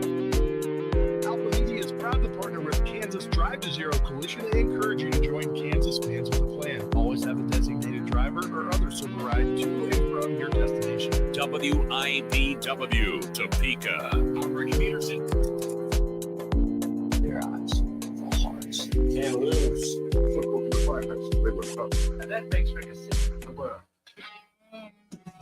Pleased to be joined by Rick Peterson of TopSports.News. He joins us every Thursday at this time for the Lewis Toyota High School Whip Around. You can read Rick's outstanding work covering Shawnee County High School athletics and Washburn University athletics at TopSports.News. Find him on Twitter, Peterson_Rick. Pistol, a great undertaking is underway at TopSports.News. The top 100 male and female athletes in Shawnee County history. First, I have to ask, what gave you the inspiration to make that the big summer project this year? Stupidity, I believe. Being a glutton for punishment, maybe? Yeah. Any adjective you want to use, but I'll go with stupidity. Well, whatever the case, we all benefit because we get a chance to take this trip down memory lane. And for those of us who haven't seen every single one of those athletes, a chance to maybe learn a little bit about the list. What I am most interested in terms of your methodology for these lists, Pistol, is how heavily do you weight post high school or post Shawnee County athletic achievement? Are we looking mostly at what these athletes achieved while they were in high school or while they were local, or how heavily are we weighting what they did beyond? Because then obviously that changes how you evaluate some athletes who are still achieving at the high school level or at the collegiate level as well. Yeah, I try to look at the overall, their overall achievement, because, some of them had very, very good high school careers and deserve consideration just for that. But then others, had great careers and then added to it, your Brooklyn DeLay, Nigel Kennedy, a bunch of guys on the men's side. So I try to look at the overall product, if you will. And, but I do take their, like I said, I do take their post high school achievements into consideration because I think you're. What about multi-sport achievement? How much heavier do you weigh, like if there was an athlete who they were really good at one, like shined at one sport, maybe they were Gatorade Player of the Year, or they were, went on to college and were all conference in one sport, or athletes who had really decorated high school careers in multiple sports? Yeah, if you were really, really good in one sport and you're kind of in a deadlock with somebody that was a great player in maybe 3 sports, in some cases 4 sports, I'm probably going to give the edge to the multi-sport person, but only if they've really been good in all those sports. And we have several of them like that, that were just every season. One of the girls I had today, Kristen Strecker, she was a Division I swimmer, a Class 5A1A swimmer of the year at Hayden, and then went on to a Division I career at Nebraska. But she was also a 4-time. So I weigh that definitely. We're chatting with Rick Peterson from TopSports.News. He joins us every Thursday at this time for our Lewis Toyota High School Whip Around by the Fleming Place Wine and Spirits Hotline. For all of Pistol's Top 100 project and all of his other coverage of local sports, head to TopSports.News. You can follow him on Twitter as well at Peterson_Rick. Pistol, as we talk about the different weights for playing multiple sports or what have you, which was more difficult for you putting together these rankings? Weighting the athletes who have played more recently, or weighting the athletes who played longer ago. I would think if it was me in that spot, I would have a harder time with the current or recent athletes. Like just going through the women's list, for example, I see at number 88, Deja Anderson from Washburn Rural, who was an incredible wrestler. Her career just wrapping up. You also have Addie Brocksterman, who is going to be one of the best wrestlers to ever come out of Shawnee County, maybe. I mean, what an incredible career. Ryan Miller, number 100, she is still competing at Seaman. She's got a couple more years to go with the Lady Vikes various programs. How hard has it been to weight players from long ago versus players who are, or athletes who are still going in their respective careers? It's very hard. And I tell you what, like a Ryan Miller, okay, I normally probably don't put somebody that young on a list like that, but she's already like ranks among the all-time best in track and field, and she's going to be. She's already a very good cross-country runner too. She's also a member of their state championship basketball team. She was one of their best players on a soccer team that went to the state quarterfinals. So I think it's unfair not to put somebody like that on there. You mentioned Jay Davis and Addie. You know, they were part of a program that set the tone for girls wrestling that was just getting started. So I thought that. But here's a bigger problem for me. How do you compare golf, for example, to football, to basketball, to volleyball? That's the one that I kind of struggle with sometimes. So that's when it does help me if somebody's been good in more than one sport. So when you're going one sport versus one sport, you know, it's how do you weigh that? And I don't know that you can. That's why I always tell everybody, hey, this isn't meant to be a definitive list. You know, everybody's got their own opinions and everybody's deserving of their own opinions. I just like to see as many people as we can get recognition. Going back to your original question, that's probably why I do this. I just like to see, you know, like you said, a walk down memory lane and maybe remember some people that you like, guys your age have never even heard of, and then you know, and also honor some from several different decades and several different eras. Obviously, putting this whole thing together it's both a labor of love, but I'm sure it's extremely difficult, 1 through 100, both for men and women. Was there any part when you're putting through these lists, Pistol, for either sex, where it just felt like, how in the world do I pick this? Like, obviously, going with number 1, that's challenging, just like number 100 is challenging. Was there any sort of area of either list where you just thought, how do I pick between 25 and 26 or anyone 60 through 65? Did any of those kind of things stand out? All of them. I mean, in all seriousness, Brendan, all of them. I got with some other guys and we kind of all gave our opinions and stuff like that. And then we kind of had a list. But when I get to go, like putting out 81 through 90, I'm still doing some switching. I'll say, you know, I might have let that one too low. And so, yeah, it's a ongoing project. It'll be an ongoing project right up till the very end. Rick Peterson of TopSports.News is our guest on the Fleming Place Wine and Spirits Hotline. This is the Lewis Toyota High School Whip Around on 580 Sports Talk as we discuss Pistol's top 100 male and female athletes in Shawnee County history. The list just starting to be published. They'll be in groups of 10 and be published throughout the month of July over at TopSports.News. We gave a little taste of the girls list. The first 20 have been published. 81 through 90 went up on the website today. 91 through 100 went up earlier. The men's list, we have 91 through 100. And the fun thing about this is we may go back, like with some of those active athletes, and feel like in 10 years, boy, that was really low. And the one that stands out to me on the men's side right away is Trey Richardson from Highland Park at number 95. Unbelievable athletic career at Highland Park, broke all kinds of football records at the school, won track gold medals at state, played on a great basketball team. Now he's come to Washburn. He's going to continue as a track and a football player. And I think the sky's the limit for him in the MIAA. He might be somebody who maybe collects some All-American honors. He's already been a JUCO All-American. So he's an interesting one to place because his future, I think, is really bright. Definitely. And, this is a kind of list, and I've been a part of 3 of these now.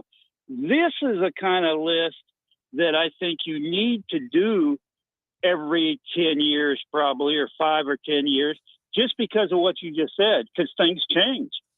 Some people like Trey will keep moving up. When we first did the first list in 2011, Jerry Woodland was down a ways. Now he's up. Tevin Jenkins is another one that's probably going to move up quite a bit from the earlier list. So yeah, it does. I think you need to do them every 5 or 10 years to keep up. Now, Rick Peterson's not going to be doing. I'm about done with these, but hopefully somebody will pick up the mantle and keep going. Is there anyone that you came across in the process of doing this that you have maybe looked at in a different light? You don't have to spoil too much about where they might end up on a list, but somebody that you've done some digging on and said, wow, this was a much more decorated career or a much more decorated post-high school career than I even remembered, or a career in a sport that maybe is outside. We've already had a polo player on the men's list. Somebody who was really fascinating to you to do some more discovery about in the course of this. Yeah, several that fit that mold. And I'll tell you an example. There's going to be athletes on the men's list that were born in the 1800s, in the late 1800s, that played in the early 1900s, either in the Negro Leagues or in the major leagues. So they were long gone before even I was around. So you got to really look at their stats, look at what they did, and try to give them their due without having the firsthand knowledge of being able to watch them play. Again, the list is going to continue to come out, and like we said, we saw today the 81 through 90 on the girls' side, and Brendan had spoken about this, that in the first 20 names we've seen on the girls' side, we see a sport that is essentially brand new to Keisha in wrestling. We see a lot of representation for wrestling on the list on the girls' side with Deja Anderson, Addison Brocksterman from Washburn Rural, Miranda Bell from Shawnee Heights, and some others. We also see gymnastics, a sport that is not a sport at Keisha anymore. So it's really fun to see those connections as well. And rifle shooting. Yes. Caitlin Morrissey was on for rifle. So and again, you don't want to leave anybody out just because they're not a quote unquote mainstream sport. But it's like I said, it's an ongoing project, and it's very hard to come up with those and decide where everybody meets. But I think in the end, it's fun. Finishing things up with the one and only, the Hall of Famer Rick Peterson from TopSports.News. It's the Lewis Toyota High School Whip Around here on 580 Sports Talk. Check out TopSports.News for the very best coverage of all of our local teams in Topeka and Shawnee County. Football season not too far away, Pistol, and this week over at Shawnee Heights, how about the return to the Battle of the Bigs camp? You got to make a trip over there this week. Yeah, I go over there every year. One, I know how hard Coach Swift works to put that together, and the other part of that is I like the big guys. I like I like those guys that don't get much attention, and I think it's well worth it to go out and watch them go through their paces. And to have something like that, Pistol, and I don't know if I have any sort of true data to prove this, but look at some of the linemen, offensive and defensive, that have played in the city in recent years. I'm just thinking of a few from Shawnee Heights, where Coach Swift obviously coaches, or from Seaman, or from Washburn Rural, or Hayden, or any of these other programs. There's been a lot of good players in the trenches, and I have to imagine something like this certainly helps. Well, right, and I don't know if either one of these guys went to it, but, right off the bat, Joe Otting and Kevin Jenkins. Yep. I mean, one's at Notre Dame and one's starting, I believe, his 4th or 5th year in the NFL. So So those are the kind of guys. And see, that's what I like too. That's another reason for throwing some of these names out. I think sometimes the younger kids can look at them and say, well, wait a minute, they did that. They were from the same school I was or the same area I was. Maybe I can do that. Rick Peterson of TopSports.News joining us for the Lewis Toyota High School Whip Around. Look forward to reading further from the top 100 male and female Shawnee County athletes of all time at TopSports.News and discussing the ongoing list with you again next week. Pistol, thanks for the time. Look forward to it. That is Rick Peterson. That is the 3 o'clock hour. Back after this for more from the Kansas Drive to Zero studios. We're talking NFL skill player groups on 580 Sports Talk.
proud to partner with the Kansas Drive to Zero Coalition and invite you to join Fans with Plan. It's this simple. Plan ahead to designate a silver driver, hop on Safe Ride, or use your favorite rideshare app. Together, Fans with a Plan can prevent serious injuries and fatalities caused by impaired drivers. Remember, in Kansas, you drink, you drive, you lose. This summer, embrace the spirit of competition at the Kansas Sunflower State Games, the largest amateur multi-competition in Kansas. We welcome Kansas athletes of all ages, skills, and physical abilities to compete in more than 25 different events, including axe throwing, martial arts, mini golf, fishing, and many more. Get the team back together and get registered. Sunflower State Games start on July 12th. Check out sunflowergames.com for a complete list of events and to register. See you at the 2024 Sunflower State Games. Life hack number 7 in an iPhone 12 with Straight Talk. Here's how it works. You walk into Walmart, go to the electronics section, ask for iPhone 12, and buy a GM camera system. Select the new Silver Unlimited. You'll smile because it's a good plan. You get real unlimited data all for just $20 a month for the whole first year. Get it at Walmart or StraightTalk.com. Straight Talk. Less dollars, more cents. Taxes and fees apply. Price activation by the phone. Silver Unlimited. And a higher rate on it.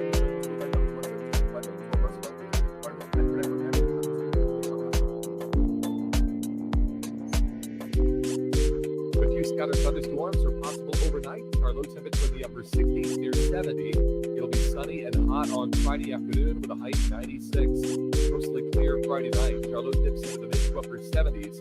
Then breezy and hot weather ahead on Saturday with a high 98. Saturday night's low mid 70s and Sunday for high 100. I'm meteorologist Dan Holiday in the Capital Federal Weather Center.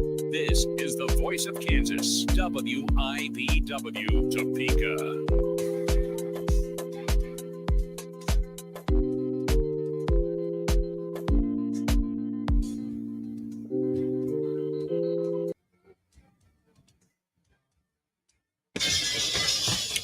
Let's get it. Hour number 3, 580 Sports Talk. Hope you're having a great Thursday.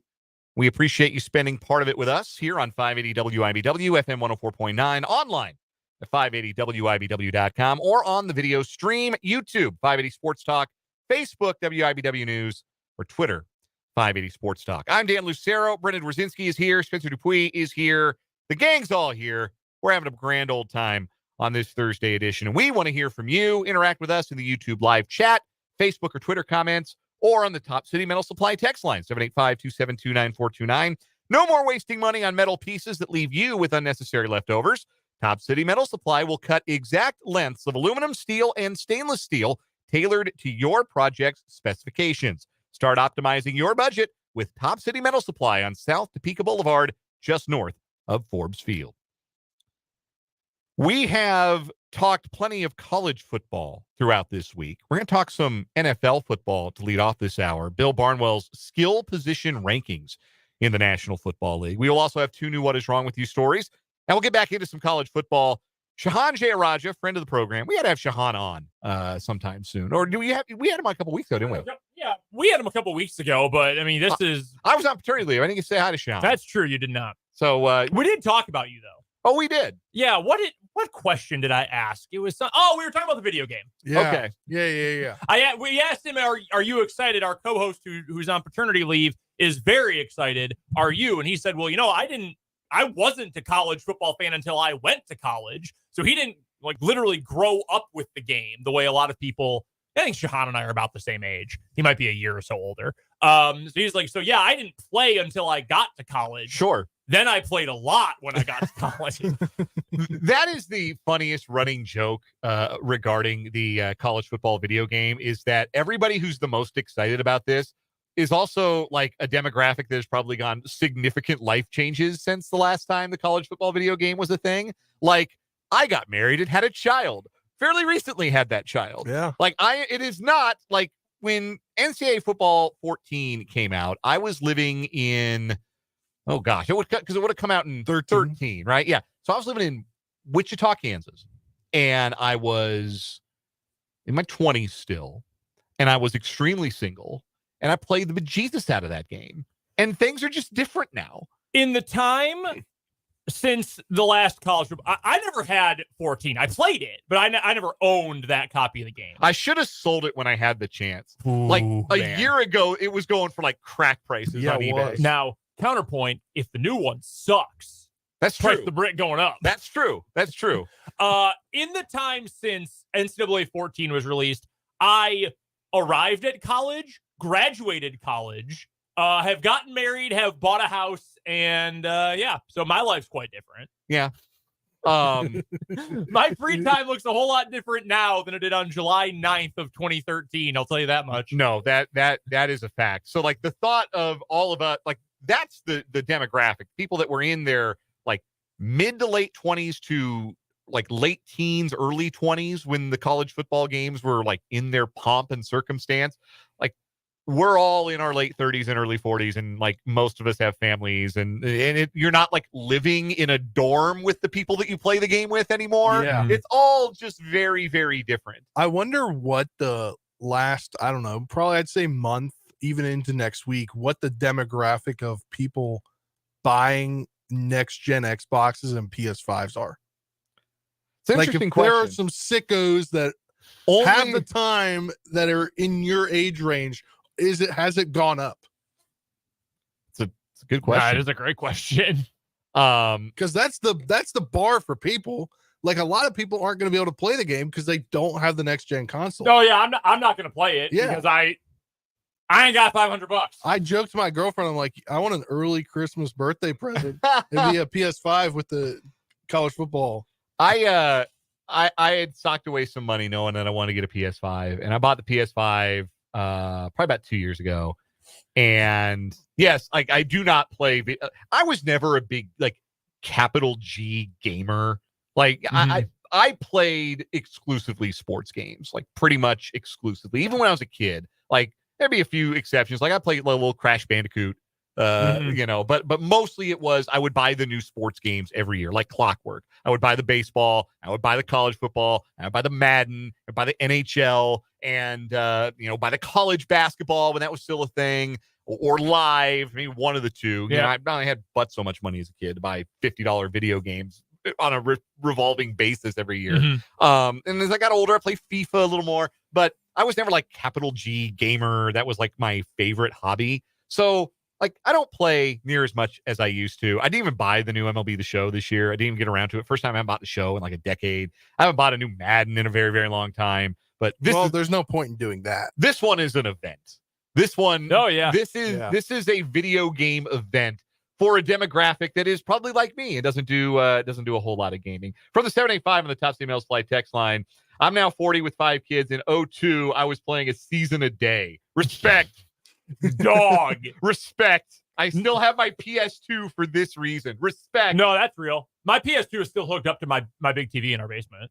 I still do that. If I did not have to like be at work before 9 o'clock every day, I would still stay up and if I wanted to like spend any time with my wife, I would still spend all night into the morning playing college hoops video games. I would. When I was a teenager, I did that all the time. I remember vividly the time I sat in the same spot on my bedroom floor. I had off-white carpet in my bedroom as a kid. I remember the time I did not move from the same spot for so long, I left a stain from my jeans on the floor. I was wearing a new pair of jeans, and I sat without moving. I didn't eat for like 12 hours. Oh I didn't drink for 12 hours. Holy, what? Probably not great for diabetes because I didn't take a shot for 12 hours. Oh. I just sat there playing. I think I played an entire like 30-year career. It's 8 o'clock. My parents get up and said, "Did you ever go to bed or did you just wake up?"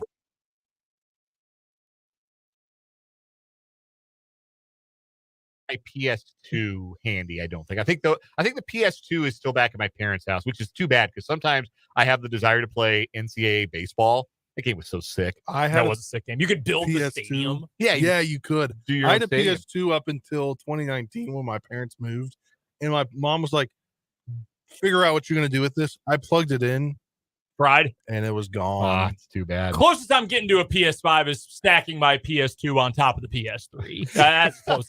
See, I have like one of the OG PS3s that like looks like a spaceship. You know how they like they slimmed down after a while? Yeah, I got a spaceship one too. I have the spaceship one. It makes noise when it boots up, the whole thing. I have a PS4 back home. I might try to sell when I'm back home. Maybe make some extra cash. So this to put onto it again, like to extremely emphasize that I'm probably not gonna play the new one because I don't have the funding to do so. Yeah, I bought a house. I got stuff to do.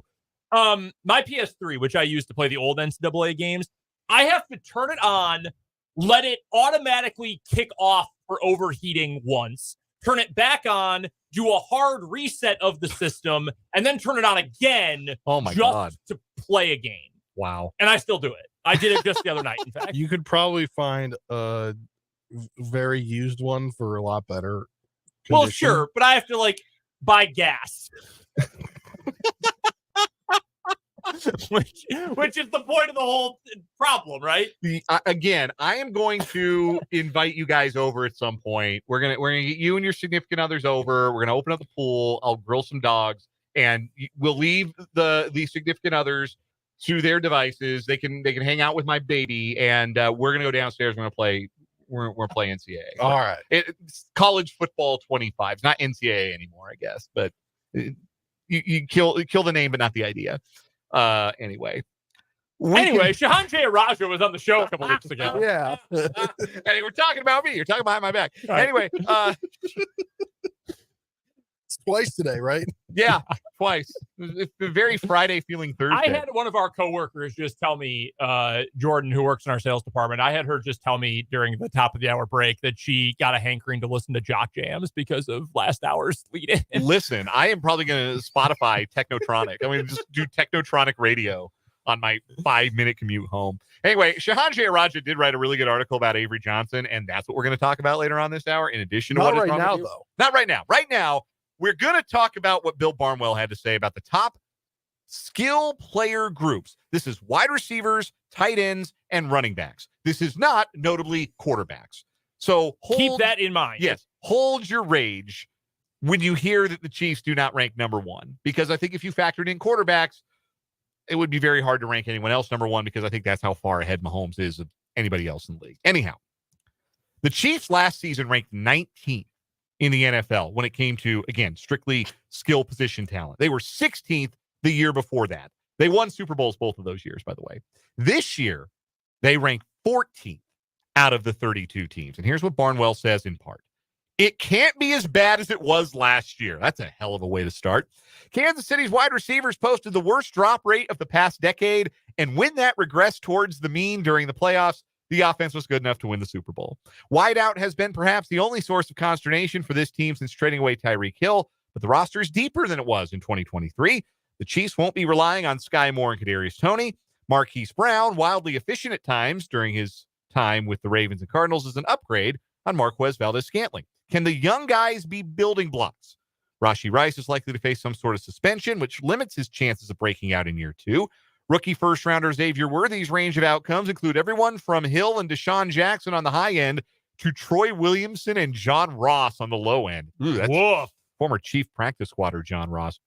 The advantage here is more about depth than any one player being a star. The Chiefs have 3 potential standout wide receivers and only need one of them to be an impact player any given time. Anything they get from Toney and company would be an added bonus. We can feel more confident about what the Chiefs have elsewhere. Isaiah Pacheco has grown into his role as the team's bruising star back. He's already a top 10 back. Let me put a pin in this. Do you think Isaiah Pacheco, top 10 running back in the National Football League? Oh, I would listen to an argument for that. Absolutely. I don't know. I without think top 15. Yeah, definitely top 15. Yeah, no doubt top half. Easily top 15. I see the vision for top 10. I see the vision. Yeah, I could see that argument. I would need to make a whole list here. Yeah, without looking at a list of everyone, like who are the guys that, like, right off the top of your head, you're like, yeah, that's better. That guy's better than Isaiah Pacheco. CMC. Yeah, McCaffrey, Barkley. Honestly, I'm going to keep Henry on there too. I think he's got something left in the tank. Derrick Henry. I would put Henry on there. Jonathan Taylor. I would put Taylor on there. Sure, I go Jonathan Taylor. Bijan Robinson. I think he gets an incomplete. What about Breece Hall? I like Breece Hall. I would put Breece on there. I think Breece. If would you put either of the Dolphins running backs, either Achane or Mostert? I might put Achane ahead of Mostert. I would listen to that. Mostert's also 32. Yeah, that's what about the thing. Pollard? No, I think last year hurt his value. No. A year ago, I would have said yes. Yeah. But I think he kind of got exposed that he can't really be a number one. So Thomas Valentine of PFF, I think we went over this before. He had Pacheco at 15. So Yeah, I think 15 is low. That's low. Yeah. I would say, I mean, this isn't Nick huge. Chubb coming off the ACL. Chubb. No, He- Chubb definitely. even coming off the injury, he's there. what about Aaron Jones? I'd still have Aaron Jones Aaron top Jones. 10. Yeah, I would agree with that. Would Josh Jacobs top 10? Travis Etienne, I would have top 10. Jameer Gibbs. Yeah, I'm getting Okay, I closer and would put closer to. In the 10 to 15 range, I Yeah. think is fair I'm because getting he's not closer to moving Pacheco into that 10 to 15 range now. Yeah, which I think is good. Like he doesn't have, he's physical, he runs mean, he doesn't quite have breakaway speed. Like I look at a lot of these other guys and I think home run hitter. Right. Pacheco he doesn't have the body type of like a Jerome Bettis, like a true punishing runner, but he is kind of a throwback. Like you don't want to get in his way. No, he Like, runs super hard. He's not fun to tackle. but I think you're more scared of him running like 8 times for 8 yards versus Christian McCaffrey. Any given play can score a touchdown. Derrick Henry is gigantic, but he's also the same kind of thing. When he has momentum, we've seen him score a 99-yard touchdown before. Yeah. I don't necessarily know that Pacheco's that kind of back. It's an interesting question. We may have to. Yeah, we should explore that more. Put a pin in that and do that a little bit more. More from Barnwell. While Travis Kelce slowed down from his ridiculous 2022 campaign and finally missed a game through injury, most of the numerical drop-off was a product of reduced snaps. He led all tight ends in receiving yards per game and ranked 3rd in yards per route run. We're in unprecedented territory for even elite tight ends. But if a 34-year-old Kelce's down season is producing like TJ Hawkinson on a route-by-route basis, that's still a major advantage for Kansas City. Yeah, his decline is still arguably top 5 tight end. Yes, like Crazy. he's still the man. He's still the man. Yeah, he is. And you've got a young workhorse in the backfield. And I like what Barnwell lays out here is there's enough upside in this Chiefs receiving core with their top 3 guys, Brown, Rice, and Worthy, that the ceiling is higher, but also the floor now is much higher, I think, for the group. And now you don't have to be like last year when Kadarius Toney emphatically was not wide receiver 1, because that was always the plan. Yep. We remember this. Yep. There was a lot of talk going into training camp. They believed in Kadarius Toney as wide receiver 1, at top of the depth chart, producing like a wide receiver 1. Wide receiver 1, that's 150 targets. That's 80, 90, 100 catches. That's, 12, 13, 1,400 yard type of player. He got hurt first drill of training camp, fell behind, played in week 1. The worst game any wide receiver has played in the history of the National Football League. The most harmful game to his team's chances of winning that any non-quarterback maybe has ever played in the history of football. And so once it became clear that he wasn't that, then everybody else had to carry more weight in the receiving group. And that just wasn't anything they were capable of. Now, you're not asking, I don't think, anybody on the Chiefs roster to do anything more than they're capable of right away. You don't need Xavier Worthy to be a day 1 star. You don't need Marquise Brown to outproduce anything he's ever done before. I think you're right that these are floor-raising moves for this. Because Hollywood Brown, even if he's not, doesn't live up to a nickname like Hollywood Brown, like a truly elite receiver, or live up to being a first-round pick, he's a good player. He is a guy who can make a difference for you. He is maybe not a huge needle mover, but he's going to move the needle at least a little bit offensively, something they just didn't have. I think Worthy can be a useful piece, especially in a limited role as a rookie. However much you get out of Rashee Rice, there's no reason to think he's going to be any worse than he was last year. I think he might be even better. I think this is undervaluing this Chiefs team a little bit. Now, if you continue to go down Barnwell's list, and we'll get to the top 5 here momentarily, there's a lot of good arguments for the teams ahead of the Chiefs, so I don't know how much I'd move them up. I'll tell you this, though. The 2 teams around them, Baltimore is 15th. They're fascinating. I think Baltimore, like Mark Andrews, top 5 tight end. Yes. Yeah. No doubt. I just said, I still think Derrick Henry might be a top 5 running back in the league. And his backup likely is awesome, too. Isaiah Likely rules. Zay Flowers had a great rookie year. Do you believe in Rashad Bateman? Do you believe that Tez Walker from North Carolina can be good as a rookie? Because if your answer to that is yes, I think you could argue Baltimore could be even a little bit higher too. If you don't believe in that wide receiver room, you could possibly drop Baltimore even lower. I would say at the bare minimum, I would move the Chiefs up 1 spot to 13. The team right ahead of them in Barnwell's rankings, Tampa Bay. Tampa Bay's top end of their supporting cast talent, their skill position talent. I hate the phrase skill position. Linemen are skilled too, but you know what I mean when I say it. Mike Evans is a Hall of Famer. I know not everyone agrees with that. Go check the tape. Mike Evans is a Hall of Famer, in my opinion. Chris Godwin has been through a million injuries and is still producing at a high level. Those two dudes are studs. Let me list some other wide receivers on the Buccaneers roster for you. The corpse of Sterling Shepard is a second-string receiver for them right now. I did not know he was still in the league. Genuinely, that is news to me. Trey Palmer. What do you know about Trey Palmer? Who? Bang. Nebraska, if I remember correctly. Yes. He's done nothing so far. Raheem Jarrett. Anything? Anyone? No. Bueller? No, nothing. Jalen McMillan, a rookie out of Washington. Cephas Johnson III. I can't believe there were two previous Cephas Johnsons. Raleigh Webb. Sure. None of these dudes are contributors. None of these dudes are playmakers. They drafted Bucky Irving. I like Bucky Irving. He's probably going to be a third down back, given his size and his strength. Their lead running back is Rashad White. Rashad White, we were arguing earlier, where does Pacheco fall? Is Rashad White a bottom 5 starting running back in the league? He might be. Yeah, he might. He might be.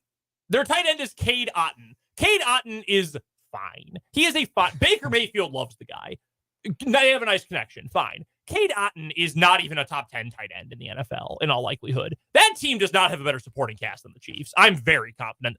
Number 1 best playmaker, Kelsey or Evans? You want to debate that at this stage of their respective careers? Well, Mike Evans isn't exactly young, though. Fine. Go ahead. Knock yourself out. The rest of that, the Chiefs are a better team than that.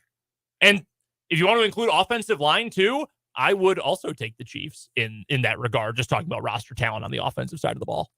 Yeah, I'd bump them up ahead of Tampa Bay. And then, I think they've got more depth than a team like the Jets, who, Garrett Wilson's better than any receiver on the Chiefs. And Breece Hall, I like him a year removed now from the ACL injury. Yep. I like him. I like him better than Pacheco. Great but point. Depth wise, I think the Chiefs have more going for them further down the depth chart. Alan Lazard, anyone? Number 2 wide receiver, Alan Lazard. Who plays more games in 2024?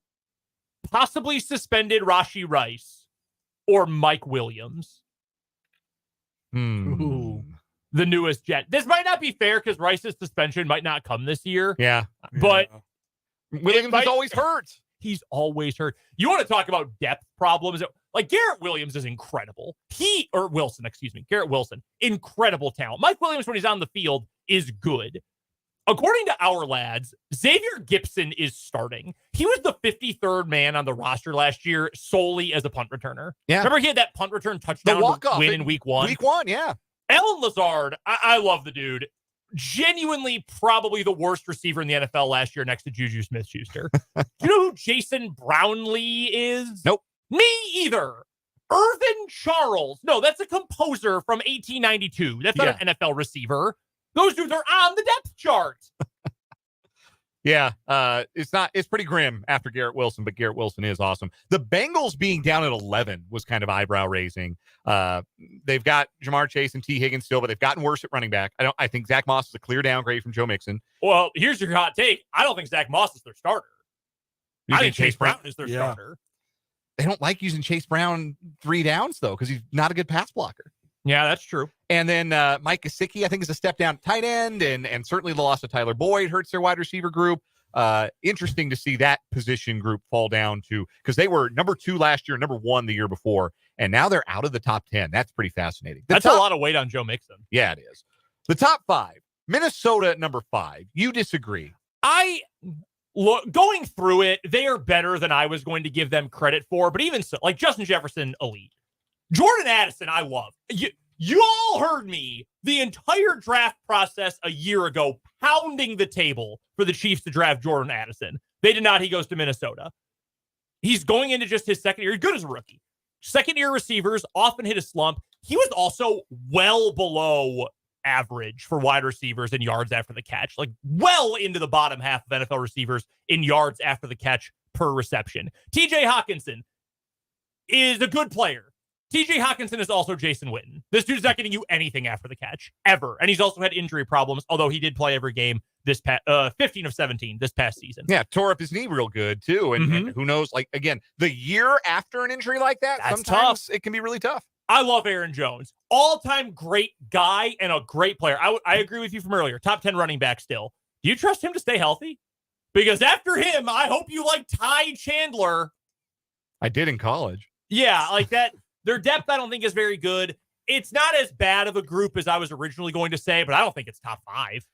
So I don't think they're number 1 in their own division. They're at number 5. Number 4, the Texans, who Barnwell ranked dead last each of the last 2 years, and now says they have the deepest wide receiver room 1 through 6 in the game. And, of course, you've got the ability of Dalton Schultz, tight end, who they've added via free agency. So they've taken a big, big leap forward. Yep.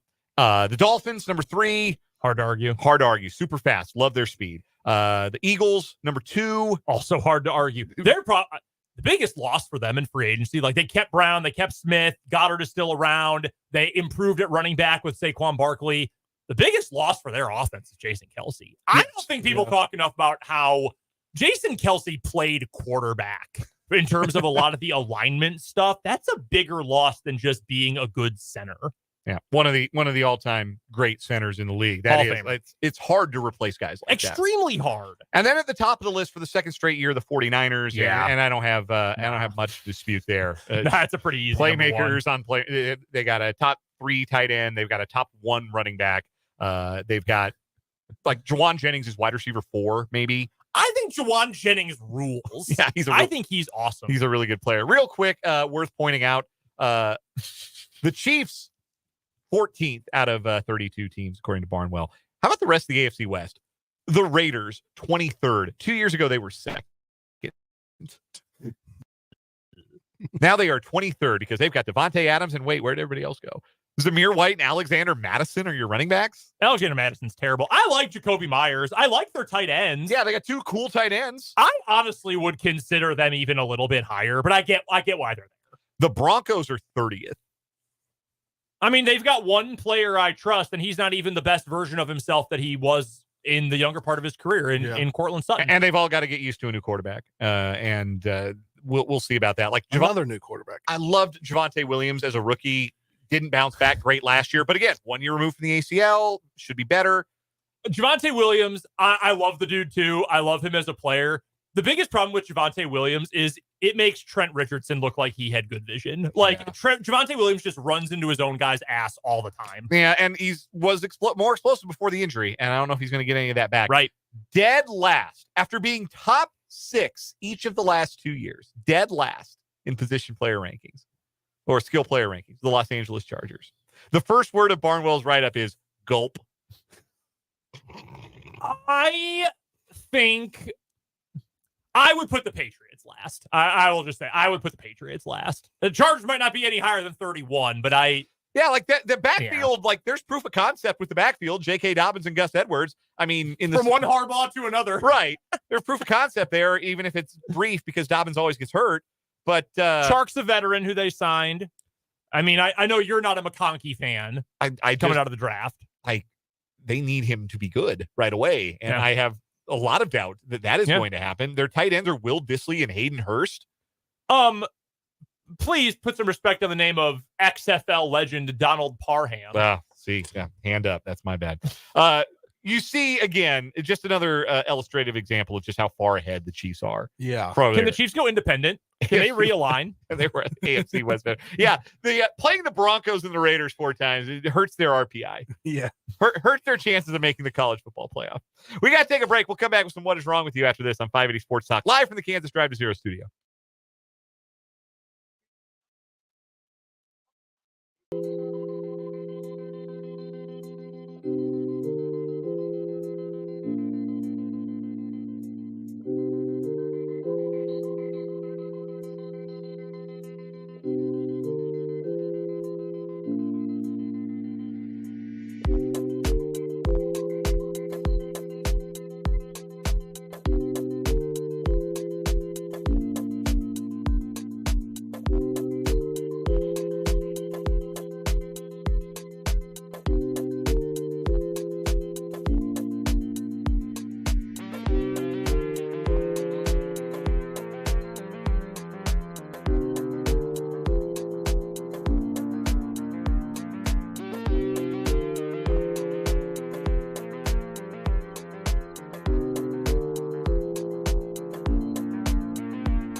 Two new stories on what is wrong with you today here on 580 Sports Talk, both of which have the tall task of dethroning our weekly champion, Matthew Pancake. Matthew Pancake, who broke into a series of stores in Columbus, Ohio, including a Petland, and was found with 2 hamsters in his pants pockets. Is that a hamster in your pants, or are you just happy to see me? I got hamsters in my pants. 31-year-old Michael Pancake broke into several stores early Tuesday. Dressed like a leopard. Columbus, Ohio. And the story in a initially got it leopard wrong. print onesie. And Okay, here's an important qualification here. Is it actually a onesie, or is it just full body pajamas?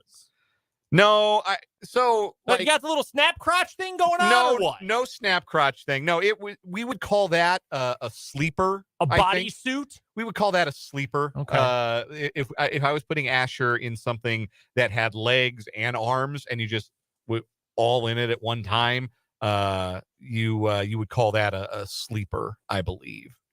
Yeah, Matthew Pancake. That's our current winner. My story today, I'll go first. We're going to Oakland, where we meet a man who had a peculiar handwritten list of goals in his pocket when he was arrested in the East Bay after police investigated the stolen vehicle he was driving. A Hercules police officer, Hercules, California, Hell yeah. at a Safeway witnessed a Honda Civic backing into a parking spot with a temporary rear plate and no front plate. The officer ran a records check on the plate and VIN and learned the vehicle was reported stolen out of Antioch. The driver, only identified by police as a man from Oakland, was arrested inside Safeway without incident. A search of the man turned up several stolen credit cards, a fake check, a stolen driver's license, mailbox keys, and a to-do list in his pocket. The to-do list read, it was dated 6/19/24. Goals. Number 1, laundry. Number 2, talk to kids. His own? Number 3, get some money. Number 4, boost. Now, if you've seen Gone in 60 Seconds, you know that boost often refers to stealing something. So those were his lists. That was his list of goals.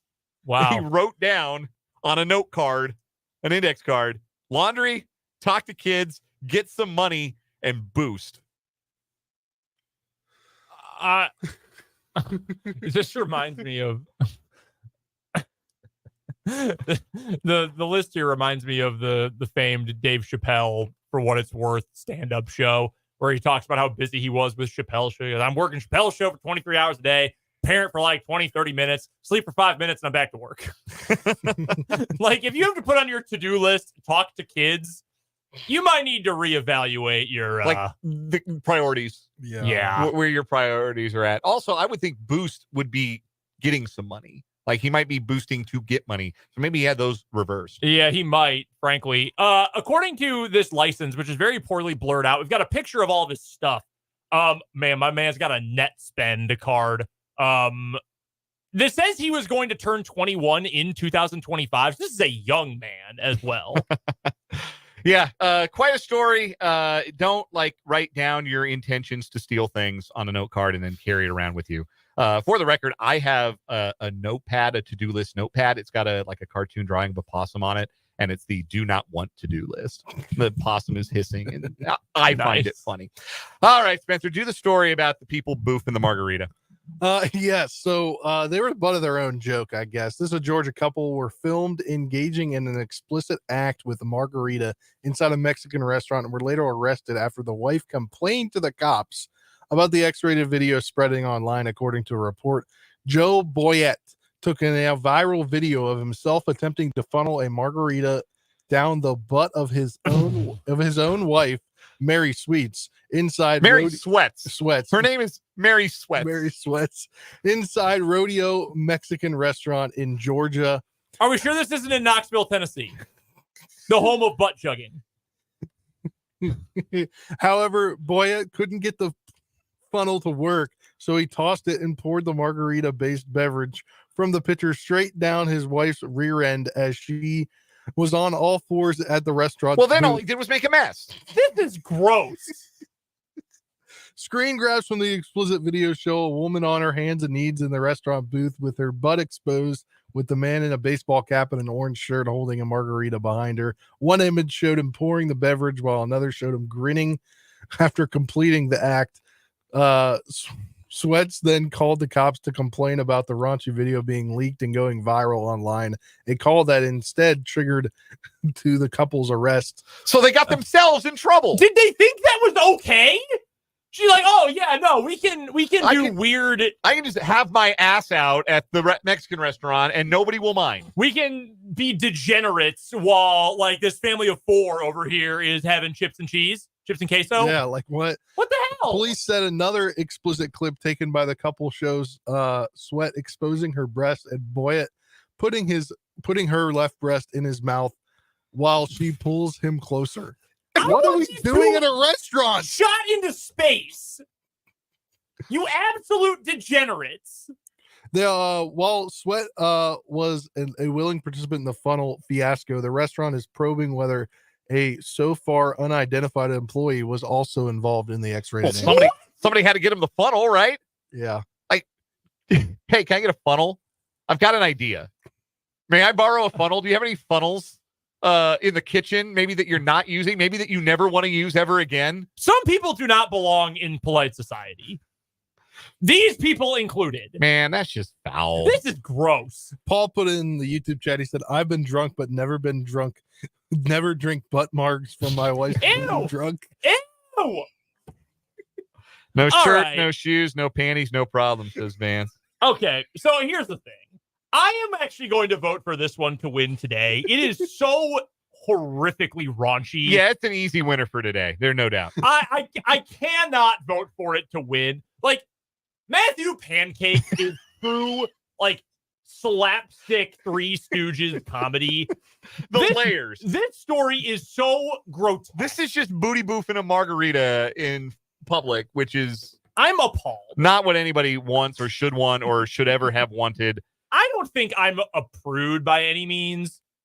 Don't get your butt marks out of my Mexican restaurant. I mean, what? Who in the right mind thought they could do? Like, who else was Right. in the restaurant? Well, okay, there's the thing. How in the world could this woman call the police and say, yeah, they're spreading my video around? I don't appreciate this. Why did you make the video in the first place? Exactly. These people are imbeciles. Man, I do not say that lightly, but I do say it firmly. any other week, any other day, maybe even any other month, we may put a pin in the butt marg and bring it back if we do a What Is Wrong With You NIT. But I cannot in good conscience advance it past Matthew Pancake, the man with gerbils in his pants. That these are two stories that are truly what is wrong with you. So I have to go with the more slapstick one here for sure. I'm going with Matthew. Both stories have a great elevator pitch. Man pours margarita on his wife's butt in full view of God and everyone at a Mexican restaurant. Great elevator pitch. Matthew Pancake broke into the pet store and holstered some hamsters in his leopard print onesie. I just think is a little better. One of these you could watch on TBS. The other you'd have to go to Skinamax for. You And have to go that's to fans only, according to fans. Who was it in the comments? That was Jeffrey. Is this available on fans only? I'm never going to find out. We continue on then with Matthew Pancake as our weekly champion. I What's bet it wrong is. with you? for what it's worth. Yeah, probably. We're going to move on. We're going to talk some football next on 580 Sports Talk.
4:49 on 580 Sports Talk. One more hour to go after this one. We will get our 580 Sports Talk headlines in, talk about EA College Football 25. They released their player ratings earlier this week. 3 Jayhawks among the top 100 players rated on the game. As I've been saying, EA Sports has gotten all of these lists right. They are going to be fun to play as. There's no question about that. K-State's going to be fun to play as, too, even if they don't have any top 100 guys. But, with dynamic ratings and updates, back in the day, back in the used to be with NCAA football like 06, the game you got was the game you got. There weren't any patches. No updates. No roster updates unless you did it yourself or you shipped your memory card to a stranger. Shout out, what was his name? Oh God, Pasta Padre. Does that ring a bell? I have no clue vaguely. I remember Pasta Padre. Yeah, man, Pasta Padre. He was the roster guy. That's real specific reference. Kind of off topic, but still NCAA college football topic. This guy that I went to the Marshall the same time as, he played tight end, pretty successful tight end. He said, "You can count on me streaming my first Marshall game online with my helmet, jersey, and gloves on at this point." Like, he's just so hyped for the game. I love that. I respect that. Apparently, there was a Jake Mintz of the Cespedes Family Barbecue baseball podcast said they've been asking players around the league, like, what are you going to do during the All-Star break? And most of the players are saying, oh, we're just going to play a ton of college football 25. That's awesome. Can't do anything but respect it. No, anyway, K-State is going to be fun to play as on the game, and with dynamic ratings, maybe Avery Johnson will be a top 100 player by the time things are all said and done. Shahan Jayaraja of CBS Sports wrote a feature about Avery Johnson and some fascinating quotes from Chris Kleiman in this. We saw enough last year for us to know that he was going to be the guy long-term for us, Kleiman said. He was ready for that moment. I told him when I recruited him, I knew he was going to be the face of the program. Wow. When you say faces of the program at K-State, you typically think about guys who, like, they're not recruited to be that. They kind of become that over time. Mm-hmm. Like Deuce Vaughn became that. Darren Sproles became that. Certain Colin Klein became that. Like, face of the program guys. That's weighted. That's not something you throw around lightly for a guy with one career start. No. But it's like we were talking about yesterday. There is so much confidence in Avery Johnson from Manhattan. And I think it should make you, if you're a K-State fan, incredibly confident about what Avery Johnson can be from day one. I think so. I have said a few times now, my biggest concern, or not even concern, my biggest question for K-State is how great can Avery Johnson be right off the rip? Because if he is truly great, they can win the Big 12 this year. If he's merely good, I think you temper expectations a little bit more. Yeah. I totally understand why K-State feels this way. And if you want a comparison, and we've talked about this with Tim Fitzgerald before, and part of it is just things like, Big Ten biases, the big conference biases and that. Will Howard is being talked up as a Heisman candidate, as a draft pick, as all these different things. And could Will Howard be the quarterback that gets Ohio State over the hump they couldn't overcome last year? Yada, yada, yada. Will Howard got run out of Manhattan. Like, if Will Howard was better than Avery Johnson, Will Howard would be starting for K-State this year. Yeah. He's not. And Chris Kleiman, I said earlier we were talking about Jalen Daniels, that I have no reason to doubt anything Lance Leipold tells me. Why would I doubt anything that Chris Kleiman tells me? Chris Kleiman has done nothing but pull all the right strings and turn on all the right levers and push all the right buttons his whole time in Manhattan for the most part. Hell, the one biggest issue he had was it took too long to fire Courtney Messingham, his best friend, and he still did it. Yeah. He has always, or almost always, done the right thing, certainly more than the average coach. And made the hard decision, because it would have been really easy to say, you know what, Will's our guy. Will's been our guy. He's paid his dues. He's a veteran. He's won a conference championship. We're going to move forward with the competition. If Avery's good enough to beat him out, then we'll see. But Will's our guy, and we're going to stand behind Will Howard. That would have been an easy thing to do.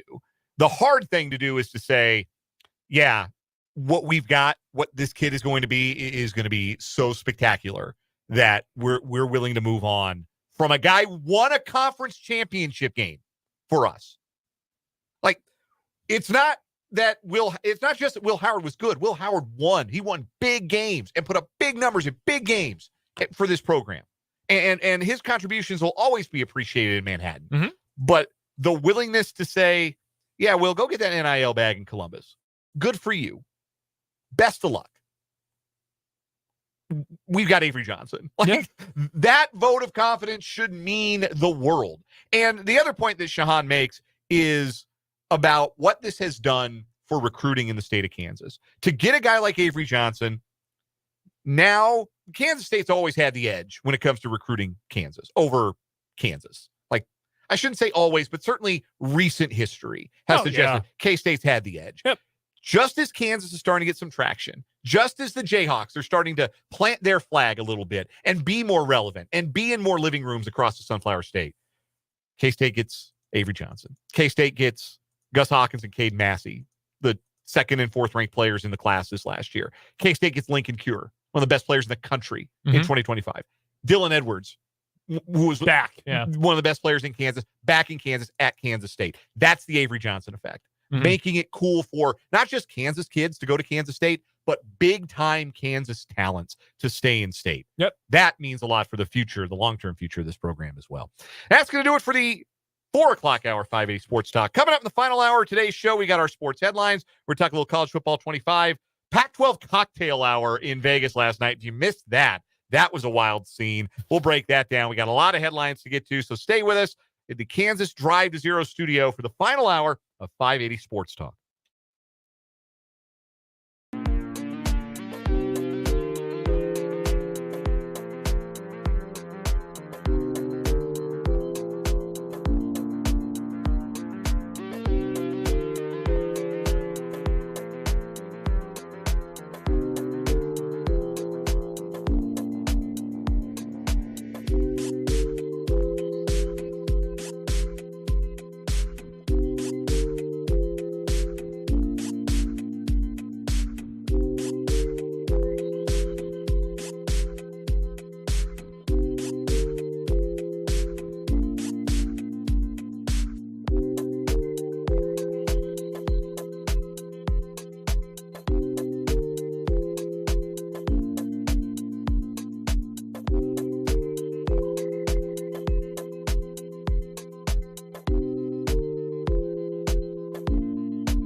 Let's get it. Final hour of the day here on 580 Sports Talk.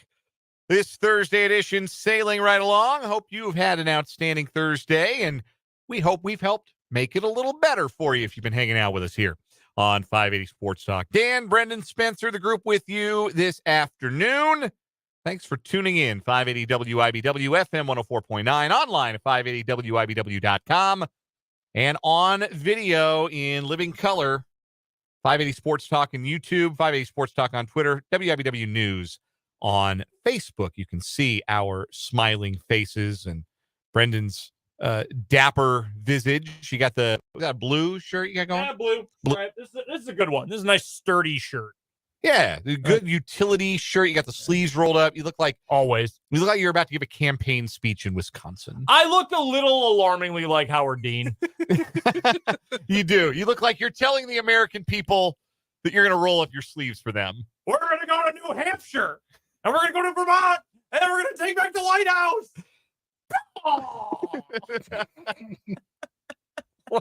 Give us your fellow Americans. You know, My fellow Americans. it's wild given where we are in electoral politics in the year 2024. And that's all I'm going to say about where we are in electoral politics in 2024. But given all of the where we are in electoral politics in 2024, it's wild that Howard Dean was like maybe going to be president, and then he screamed funny and nobody wanted him to be president anymore. Like that was the end. Wasn't anything like they didn't like go digging in his financials or find an affair. He didn't get a funny sound. He didn't get convicted of a felony or anything like that. No, he just made a funny sound, and people were like, "Yeah, I don't know about this guy." No, he just fell off the face of the earth. Yeah, that was it. That was it for Howard Dean. That was American electoral politics 20 years ago. All right, I guess he was wearing black slacks when he did the scream. He was not wearing khakis, but blue shirt. It was just a solid blue, but I could see it. You do. You've got the rolled up sleeves. Like you're going to explain to honest, hardworking Americans how your tax plan is going to make groceries cheaper or something. When I was in high school, a club I was in did vote me most likely to be president one day. I'm going to keep it all the way real with you. I think you could get no less than 5% of the popular vote if you announced that you were running. Like if I ran a meme campaign, I absolutely could. It's like, grocery prices will be lower. I don't know, like a chicken in every pot. Yeah. I'm gonna do a TikTok series with Hawk Tua Girl, and I would get every vote from like ages 18 to 25. Herbert Hoover, chicken who, for every pot. You know what I would do? I'm not even kidding. I would appeal to the weebs. I would appeal to the K-pop stans. They do vote. They vote early and often. I would appeal to the weebs, the K-pop stans, and the Swifties. Like, I will make sure. Look, if you appeal to the Swifties, you're getting like a good 30-40%. Yeah, you're winning at least the people who are chronically online. You're winning at least one state. Oh, yeah. The electoral votes in at least one state at that point. Yeah, there's it might be Kansas. Broad disenchantment with some of the people who are actually running. If you haven't been watching the news lately, maybe you've missed some of that. So Brendan looking very presidential on the YouTube stream today. Tragically, not only am I too young to run this year, I will also be too young to run in 28.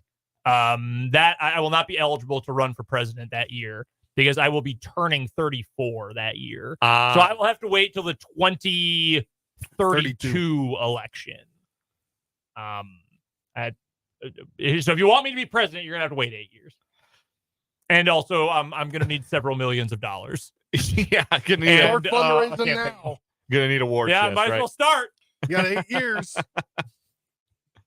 Good a time as any to start that political action committee. Right. Get that cash rolling in, and then if you decide not to run, you get to keep the cash. DZ pack. That's what we're going to be. DZ pack. There you go. We like it. We love it. Interact with the program in the YouTube live chat or on the Top City Metal Supply text line, 785-272-9429. We're going to talk about the college football 25 player ratings in a little bit. Also, if you missed Pac-2 media days yesterday, they happened. Dog, I'm not going to lie. It looked sick. Yeah, it looked like fun. It looked like it was treated with the exact kind of gravity that Media Days deserves. John Canzano, who iffy reporter, but out of Oregon, a lot of Pac-12 connections, a lot of Oregon State connections. He was there in Las Vegas for this cocktail hour last night, and he said that it was actually brilliant planning by the Pac-12. They just did their event after the Big 12 was done.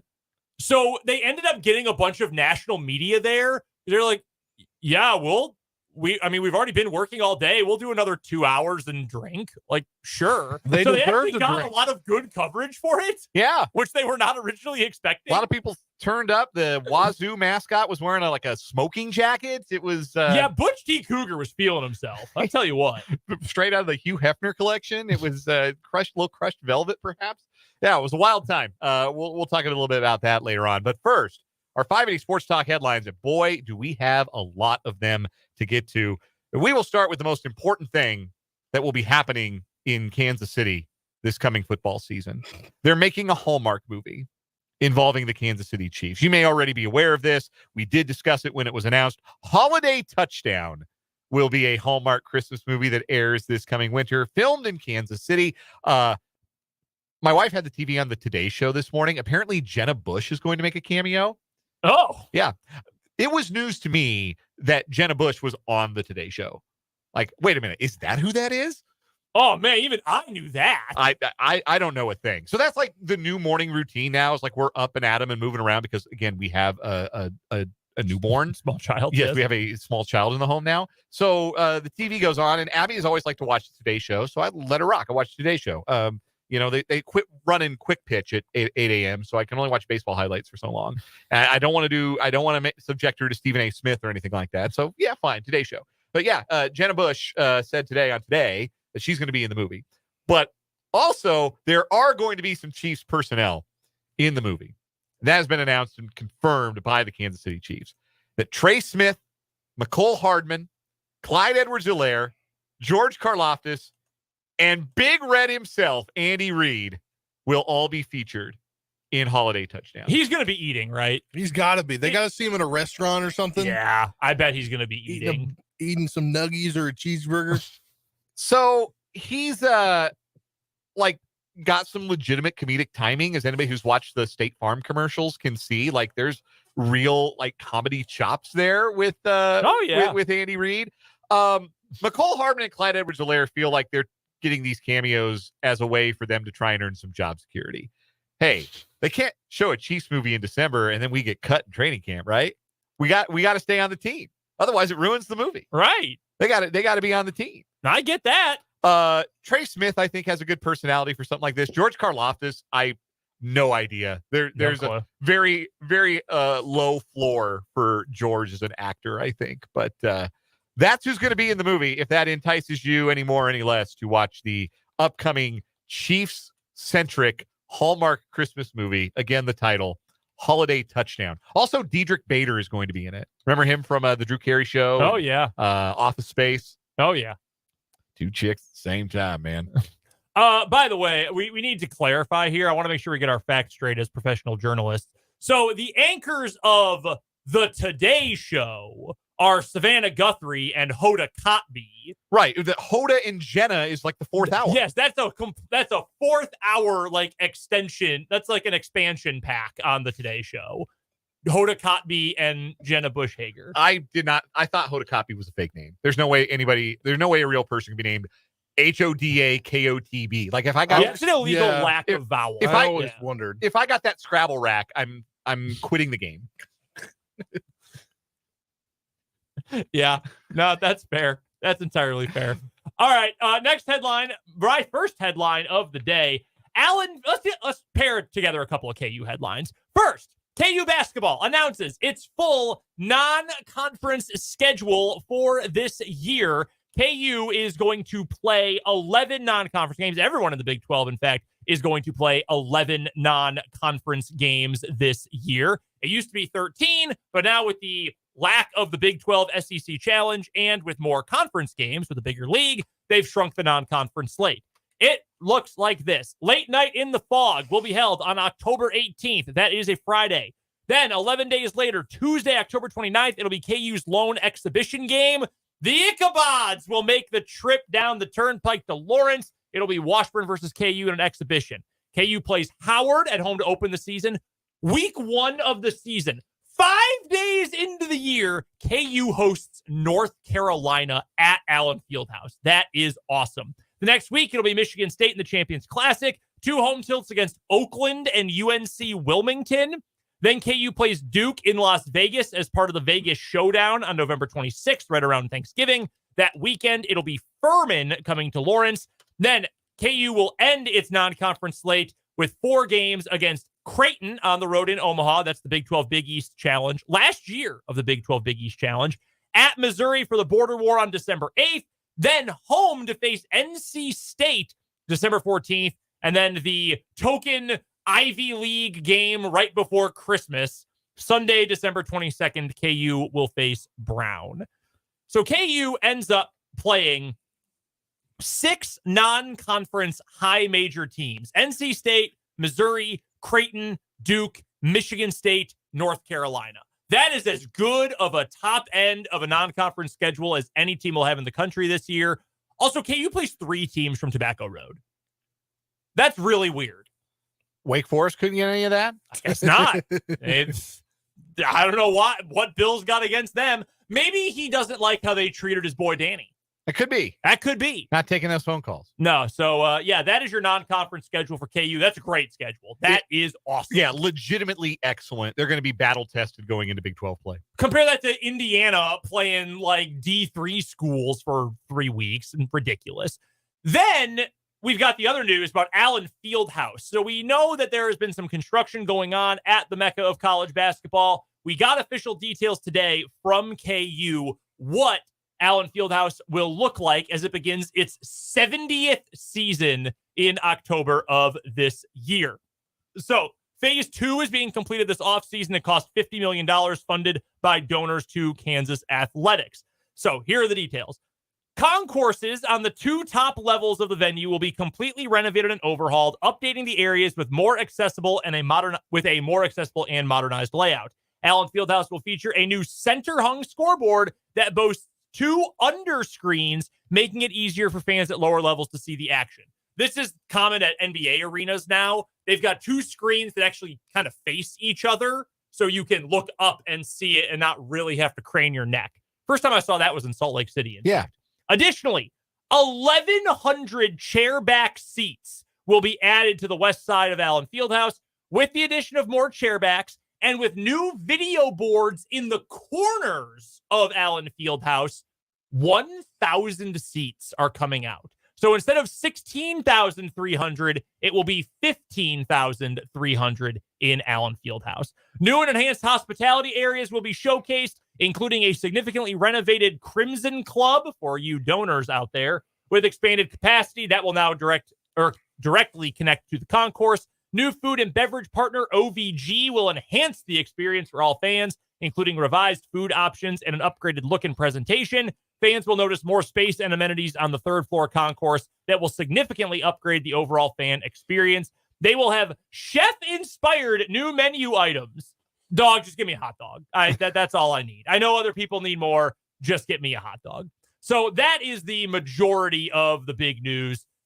Tickets are going to go on sale coming up a little bit later on this summer into the fall. For inside baseball here, is the media seating staying where it is? Do they I would imagine that the auxiliary media seating will be the same. It'll just have the heat of a video board on your back instead of, I guess, the visiting crowd. Yeah. I guess. They used to stick some overflow like visitor fans behind you up there in that corner. The most famous recent visiting fan to sit in that part of the stadium, Bill Klingon, Donovan Klingon's dad, who went on a Twitter tirade furious at KU for sticking him in the rafters. Very funny.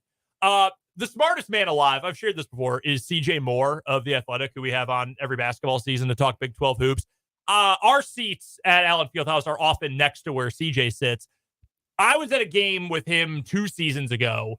It was hot. The bleachers can be uncomfortable. He brought his own chair back, like you'd see a parent bring to a high school football game. Yeah. He brought his own to sit on and brought a change of clothes to wear because it got so hot in the building. God damn, you are smart, man. It does get toasty in there. Ain't no doubt about that. Move. All right, Spencer, what you got? QB1 for the Chiefs has won yet another ESPY. He's named the best NFL player ahead of tonight's ESPY Awards that'll take place 7 p.m. on ESPN. Those are tonight? Yes. Really? Those are tonight? Yeah. Yeah. Not usually. The day after the Major League Baseball All-Star game, aren't they? Because no other sport is ever scheduled the Wednesday after the All-Star game. Instead, they're doing it on a Thursday night. I know I was games confused on? about this scheduling for it. Yeah. It's bizarre. I have never watched the ESPYs on purpose. And I don't think this is the year that I start. I read Jim Miller's book about the history of ESPN. It's a little outdated now because it was published in 2011. It is a great book. If you've ever, what is it? Those guys have all the fun. Those guys have all the fun. It's huge. It is really, really long. It is a sensational book. And I would recommend it to anyone who has any sort of interest in sports media. The section on the ESPYs is hilarious because it talks about how they were conceived. And then all the ESPN talent who they interviewed pretty much is like, these are so dumb. This is so stupid. I think it might have been even Bill Simmons who's like, the whole point of sports is we already have winners. Yes, we have awards. Ooh, who's going to win the ESPY for the outstanding football player? I don't know. Probably the guy who won NFL MVP. Well, not this year, though. Not this year. Yeah. But usually. Who wins the ESPY for best NFL team? I wonder. The runner-up in the Super Bowl? Like, when they No, they're giving it to the Lions. When they do the Dickie, or not Dickie V, the Jimmy V Award and the V Foundation stuff and the Arthur Ashe Courage Award, that stuff is cool. Yeah. I like watching Inspiring, them. really. Very inspiring. It's really cool. They celebrate people who deserve to be celebrated. Best male athlete. Who cares? We already have winners. They've already won things. Yeah, it doesn't no added value. The only outside of the Courage Award and the Jim Valvano famous speech, the only good thing that ever happened at the ESPYs was when Norm Macdonald hosted and made everybody super uncomfortable with his monologue. It's out there. It's hard to find. But if you've never seen Norm Macdonald's, the late great Norm Macdonald's ESPY monologue, when he stood up on the stage, this was 1998, and he told Charles Woodson, Charles, you're the Heisman Trophy winner. That's an incredible honor, and no one can ever take that away from you unless you kill your wife and a waiter. And Charles Woodson, in that moment, they put the camera on him, looked more uncomfortable than anyone I think I've ever seen. He turned more pale than Peyton Manning. It was incredible. It's unbelievable. Yeah. Needless to say, they did not. They did not invite Norm back for Man. future. Rest in peace, Norm. All time great. Next headline for me. This is a cool thing that the NCAA is going to do in 2026 when Indianapolis next hosts the NCAA Men's Final Four. It will also play host that year to the Division II and Division III national title games, along with the NIT semifinals and finals. Now, take or leave the NIT, but having all of the national championship games in the same place is kind of awesome. Yeah. It creates like a basketball spectacle. And what better place to do it than the state that likes to remind you that in 49 other states, it's just basketball. But Indiana is Indiana, and Indianapolis gets to be the center of the college basketball universe in 2026 when it hosts the Final Four. Yeah, it's pretty cool, isn't it? Do you know where D3 plays their national championship game? Springfield, Mass. Oh, you're right. It is Springfield. No, that's a good call. I think it is anyway. The women. It was held in Salem for a while. No, that's where the that was until 2018. That's where football is. That's where football is. No, I'm looking at men's basketball tournament. Yeah. Salem, Virginia. Okay. Then it was in Atlanta. Football was there at one point. You're right. Yeah. Okay. It's been in Fort Wayne, Indiana for the last 3 years. Okay. That makes it make a whole lot more sense. Yeah. Fort Wayne, because the Division II national championship is played in Evansville at the Evansville Civic Center. What's up with Indiana? Indiana getting all these national title games. The NCAA headquarters are in Indianapolis. True, you're right. The Division III women's tournament was in Springfield, Mass. Oh, okay. That's a pretty sick place to put it. If we're being honest. My alma mater has won 2 national titles out there, so that's why I remember that. Yeah, so they already have the championships in the state. I think this is really cool. I think it's going to be an awesome showcase. They've been televising the D2 and D3 championships for several years now. It's good. Good hoop gets played at that level. And it'll be really cool to see those also get played in Indianapolis. I will tell you, I watched the Division II women's Final Four this year on TV. It's always hard when you call games for a team. And you're like, man, I wish we were there. It was wild seeing the St. Joe Civic Arena on CBS Sports Network. Right? Oh, this is like out of body experience. I sat there. I saw my seat from when I called Washburn Mo West there this past winter because they didn't play on campus because of graduation. They played at the Civic Center. And I thought, wow, I cannot believe they put this arena on TV. Wild. I really cannot believe they did. But that's awesome. I love this. Yeah, really, really cool for college basketball. Next headline, Brendan? Next one for me. This is indeed a headline from today. This is not from last year. 2 Georgia starting football players have been arrested for 2 different misdemeanor reckless driving charges. Starting linebacker Smail Mondin, that's his real name, and I was also wrong, backup offensive tackle Bo Hughley were arrested this week on separate misdemeanor charges of reckless driving, according to the Athens Clark County Sheriff's Office in Georgia. On Tuesday, Hughley was charged with failure to maintain lane/improper driving on a road and reckless driving. He posted $26 bond and was released that day. Mondin, 1 day later, was charged with racing on highways and reckless driving. He also paid a $26 bond and was released the following morning. A police officer saw 2 vehicles side by side during the racing incident and saw them accelerate at a high rate of speed and began to race one another. Mondin was in the left lane with a 2022 black Charger. His teammate, freshman defensive back DeMello Jones, was also racing in the incident. They were paced going 75 in a 40-mile-an-hour zone. Mondin then denied racing and said he did not know the driver of the other vehicle. Jones then pulled over and told the officer he was checking on his teammate. Should have saved that for what is wrong with you, frankly. I know we like to make jokes. What was the one about Georgia for forever? Has Mark Richt lost control of Georgia? That was a joke for forever. There are all sorts of those jokes. The internet competed in the Fulmer Cup for years, which was essentially who can have the most arrests from college football teams across the country before the season starts. I don't mean to be too prude or too authoritarian here. Georgia has a problem. And frankly, Kirby Smart has a problem. When are they going to start caring about this? Yeah. You can die from street racing. One of their teammates did Last year. Yeah, year and a half ago. You guys would have played with. Yeah, and a recruiting staff member. Yes. On the same stuff. Hey, Wasn't that like street in racing. the college football playoff time frame? Right afterward. After they won it. Yeah. This is a problem. And if you're Kirby Smart, I don't know how you don't somehow address this. It's because in this NIL time period, they're all getting cars. Well, So they're all fast cars. So they're all like, well, I'm going to do what I want to do. This is true. Mondin was driving a 2022 Dodge Charger, and Jones was in a 2021 Porsche Panamera. That is not what college football players, like guys whose names you didn't necessarily know, were driving 10 years ago. They're also not exactly the first Georgia Bulldogs to show up with a nice car on campus. Right. Also, I have a Dodge Charger, and I have never been tempted to street race. This is a problem. It's not the car, it's the owner. And yes, they have to, institutionally, that program is full of guys that need to start making better decisions. The Kirby Smart needs to start laying down the law. You're 100% right. And if you don't, I hope someone steps in. You would think 1 death in the football family, 2 deaths in the football family in the same incident would have been enough.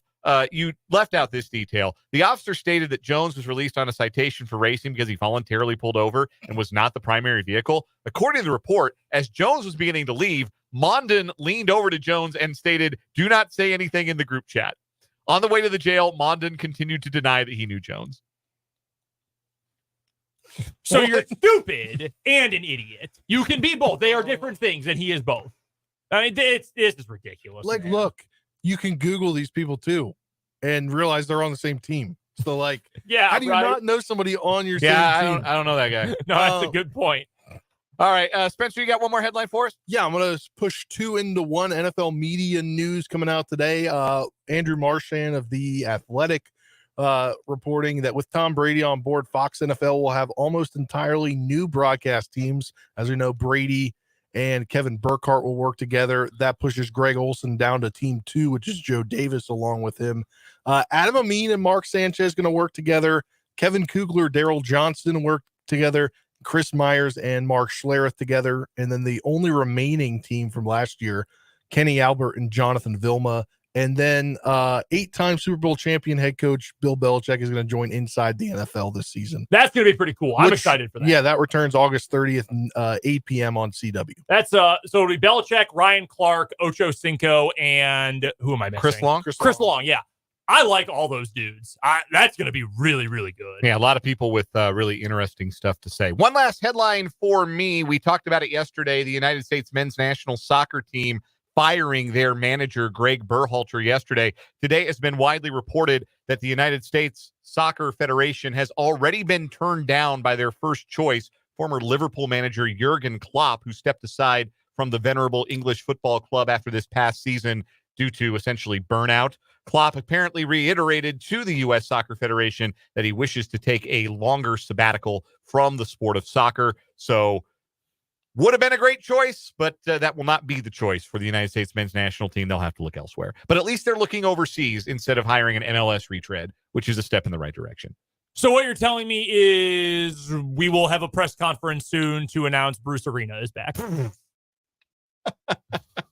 Even I know that is dangerously close to being on the table. Sure, Jurgen Klinsmann would pick up if... Oh, I bet he would. Yeah, they only know Germans named Jurgen. That's all they're comfortable with if they go outside the country. That'll do it for our 580 Sports Talk headlines. We'll take a break, come back, and take a look at what EA Sports thinks about the best 100 players in college football. That's next on 580 Sports Talk.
From the Kansas Drive to Zero studio, 580 Sports Talk rolling on this Thursday. It's 5:36. Stan, Brendan, and Spencer with you.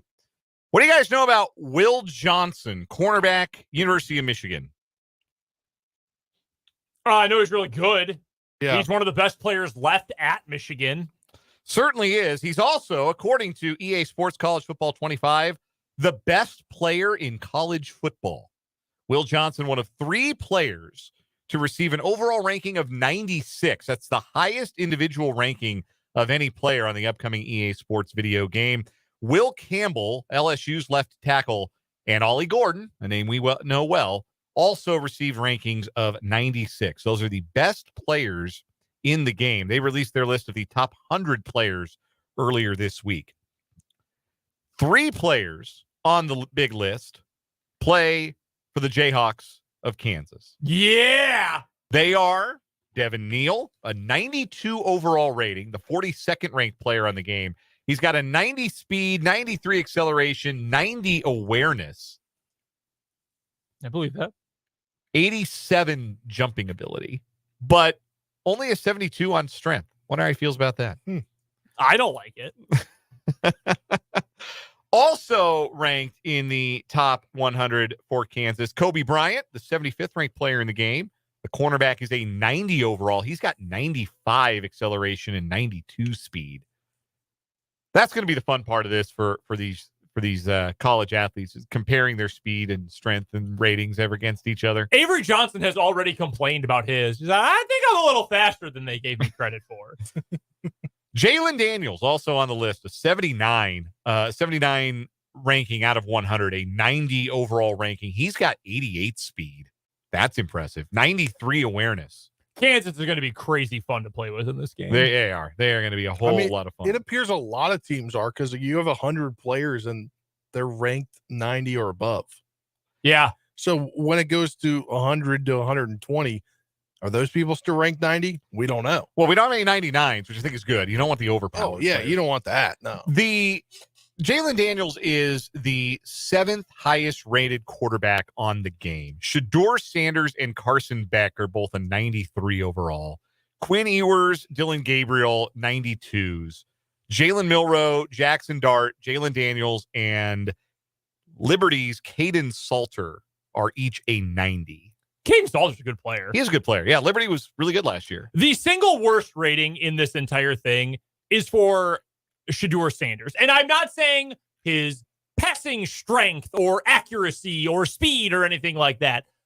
The talent is obviously there for Shedeur Sanders. That is not my problem with him as a player, as a prospect.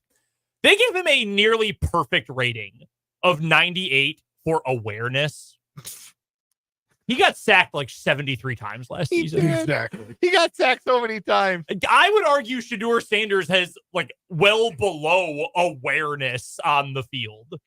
Yeah, that I disagree with that severely. that sure does stand out. That's gross. I remember the funniest video game rating moment ever, though, and I think it was NBA 2K. You remember when Tony Parker cheated on Eva Longoria? Yeah. Yeah. This is going somewhere. His loyalty rating in whatever year's game, that was 2012 or whatever, was a 99 or a 98 or something to San Antonio. For a week after that news broke, 2K dropped it to 0. So he had a 0 loyalty rating in the wake of that. Very, very funny. Extremely funny. The best players in the Big 12 conference, according to EA Sports. We mentioned Ollie Gordon, the 3rd ranked player in the game. Travis Hunter is a 95 overall, 95 speed, 96 acceleration, 97 awareness. That's fair. He's going to be fun to play with. He's a stud. Tetaroa McMillan, the wide receiver for Arizona, is the 14th ranked player in the game. He's a 94 overall. There are 2 Arizona players in the top 5. Yes, among top 5 Big 12 players. 2 Colorado players, 2 Arizona players. The other and then a Red Raider. The other Arizona player is Takario Davis, their standout cornerback, highest rated defensive player in the conference at a 92 overall. Taj Brooks has the same overall rating as Devin Neal. The Texas Tech running back is a 92 overall. They're lying to y'all. Neal is faster. Brooks has better awareness. Highest rated offensive lineman is Cincinnati right guard Luke Kandra, who is a 91 overall. UCF running back RJ Harvey is a 91. So is Cincinnati defensive tackle Dante Corleone. Mentioned Kobe Bryant and Jalen Daniels, both a 90, along with Oklahoma State middle linebacker Nick Martin, West Virginia left tackle Wyatt Milam, and Arizona right tackle Jonah Savayanea. So no one from K-State is included No. in the top 100. What other schools do not have a player included? And I think K-State probably has a top 100 player in college football. I'll tell you that right now. You could give me an argument for probably plenty of guys, honestly. Avery Johnson's rating won't be a 90 now. I think it might be a 90 by the time if you like buy the game mid-season and download the roster update. Arizona has 3 top 100 players. Colorado has 2. KU has 3. Oklahoma State has 2. UCF has 1. West Virginia has 1. Texas Tech has 1. You know who notably has 0? The betting favorites to win the conference. Yeah. None for Utah. No top 100 players for Utah. So no K-State, no Utah, no Arizona State. No Houston. No Houston, no BYU. Baylor, no Baylor. no TCU. No TCU. I think that's it. A 7 of the 16? Wow. That's crazy. So that's what EA Sports thinks. Again, very high on Colorado, obviously. We talked about the top-rated quarterbacks in the game. You think that's a fair list? Do you think that is a representative list of the nation's best quarterbacks? I'll reset it here real quick. They are Shedeur Sanders. I left the conference filter on. My bad. Pardon my dust. Pardon my fat fingers. Shedeur Sanders, Carson Beck of Georgia, Quinn Ewers of Texas, Oregon's Dylan Gabriel, Alabama's Jalen Milroe, Ole Miss's Jackson Dart, Jalen Daniels, and Caden Salter of Liberty. Frankly, no. Dylan Gabriel's overrated. Sorry, The crusade continues. No, like Dylan Gabriel is a nice player. Yeah, I think Dylan Gabriel's pretty good. He's not. What is that? 5th best in the country? Nah. I'm a little surprised Riley Leonard's not. I agree. Up You here? think he would have gotten a Notre Dame boost? Yeah. Certainly would argue. I think for Cam Rising, Yeah, I'd argue for Rising. love Cam Rising. He's a star of a player. He really is. I think Caden Salter is probably overrated too. I mean, good player. I like Caden Salter. Sure. I don't think he's better than Cam Rising. I don't think he's better than those other guys we mentioned. I'll tell you who's underrated, and it's going to be fun to play with on this game. Kyron Drones of Virginia Tech. Virginia Tech. Yes. Yeah. They went crazy last year on Yeah, offense they when they installed him at quarterback. Yeah, you know who they benched? Now, your guy, Former Marshall Thundering Herd quarterback Grant Wells, who couldn't live in the limelight of being a starting quarterback at Marshall because all the fans would kill him after he had a bad loss. Then he transferred and lost his job. Noah Fafita, I would say underrated as well. If Drew Aller has a rating higher than 75, he's overrated. Good luck, Andy Kotelnicki. Good luck. We're going to take a break. We'll come back, we've talked about Big 12 Media Days this week. What about Pac-2 Media Day? Media Night. They had it last night. It seemed really cool. We'll talk about it next on 580 Sports Talk.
Rounding third, heading for home on this Thursday edition of 580 Sports Talk. You have brown eyes?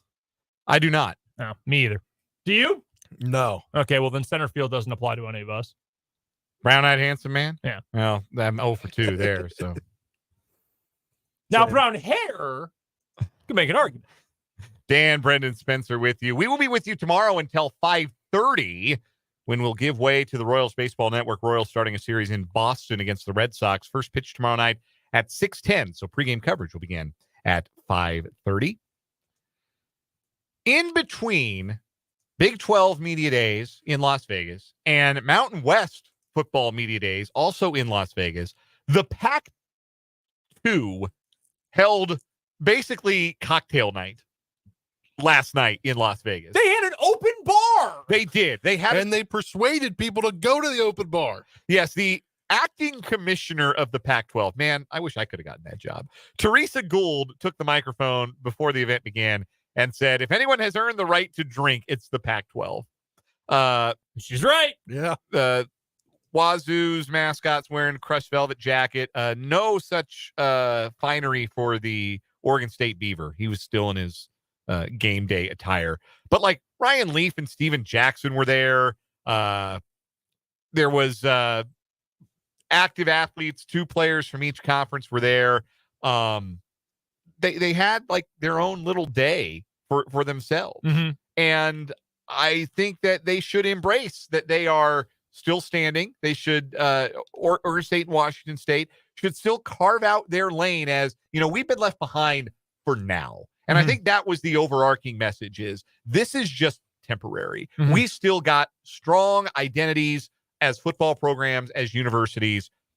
We'll be back. You've not heard the last of us. You may have killed the Pac-12 for now, but you can't kill the Pac-12 forever. Yeah, and I mean, killing off the rivalries, and I know they're going to keep playing the Apple Cup and Civil War. I don't like it, but I know they're going to keep playing them, but it's non-conference. These teams you've played for 100 years, I mean, these 2 schools got screwed over. They really did, and I feel bad for them, and I obviously have an emotional attachment to one because it's where my wife went to school for her undergrad. But I've got a take for you here that I was thinking about earlier today, and you can tell me if this is off base.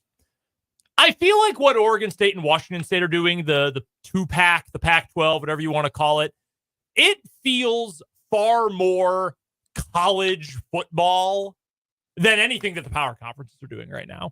I would agree. The power conferences are big business. Like that's professional sports. The SEC is a professional sports league at this point. Same with the Big Ten. The ACC, what do you know about ACC football this year? You know that Florida State is trying to not be a part of it anymore, and Clemson would like the same. What do you actually know about the football in the ACC?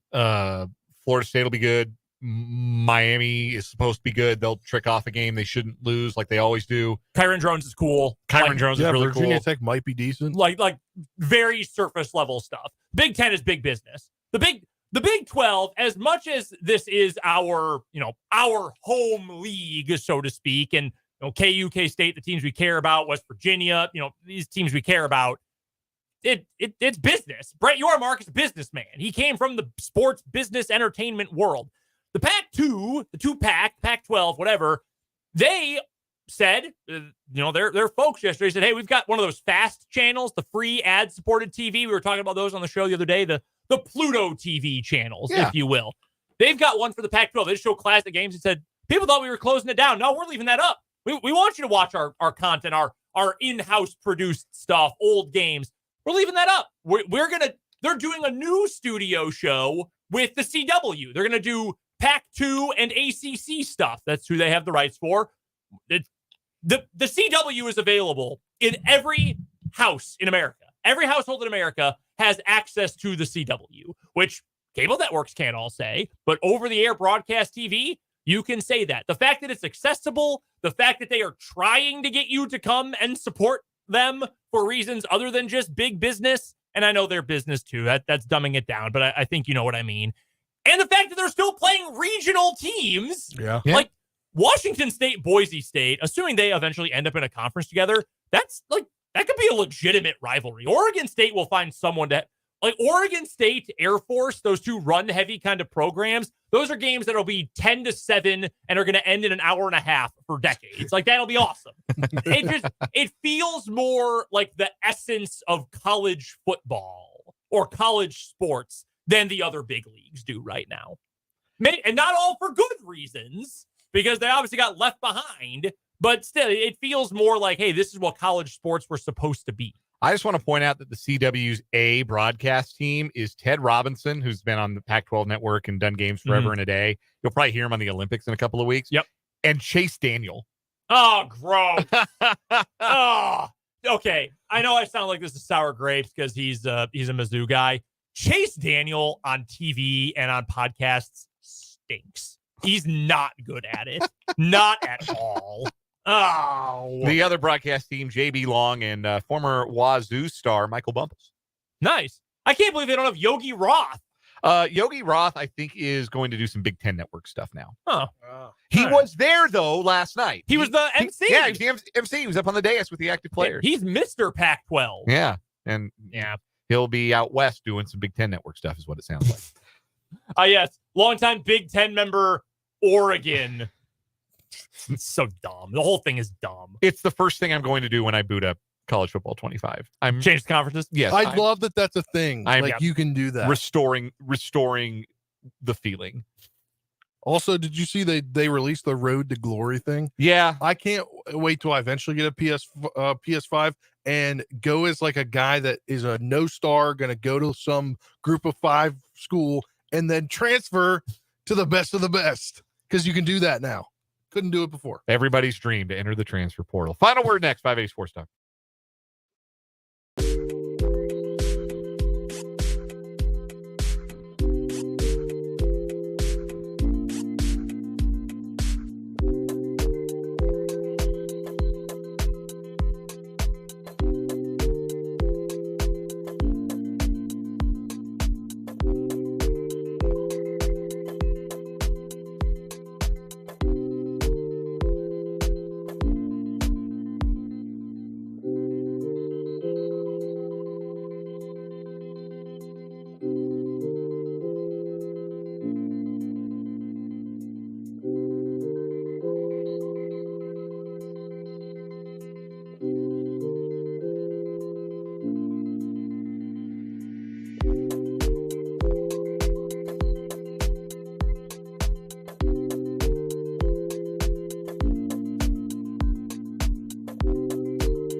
Wrapping up, walking off with the final word on this edition of 580 Sports Talk. Spencer, you can go first. All right, this has been a weird week of sports here. Like, you're just so used to having the Royals play like 4 out of the 5 days during the week, right? If not all 5. If not all 5. They played one day. They've played one day. They'll play tomorrow. That's 2 days in a 5-day span, and then they're off till next Friday after the weekend. It's 2 weeks of weird sportsness, weird baseballness for the Royals, but looking forward to their series against the Red Sox tomorrow night. We'll have lots about that on tomorrow's edition of the show. Brendan, final word. Final word for me, going back to Bill Barnwell's position groups, the supporting cast skill player rankings around the NFL. It feels just generally a little low to have the Chiefs at 14. Frankly, I probably would only move them up one spot. But when you've got the quarterback they've got and the offensive line they've got, that's all you need to still be deservedly the favorites to win the Super Bowl. Final word for me today. One of the most innovative defensive minds in football history passed away today. Monty Kiffin was 84 years old, passed away peacefully today in Oxford, Mississippi, surrounded by family and friends. One of the innovators of defense, the Tampa 2, one of his brainchildren. And football looks the way it does in large part because of innovators like him. R.I.P. Monty Kiffin. That'll do it for today's show. We're back on the air tomorrow from 2 to 5:30 when we'll give way to Royals baseball. For Brendan, for Spencer, I'm Dan. This has been 580 Sports Talk. Have a good one, everybody.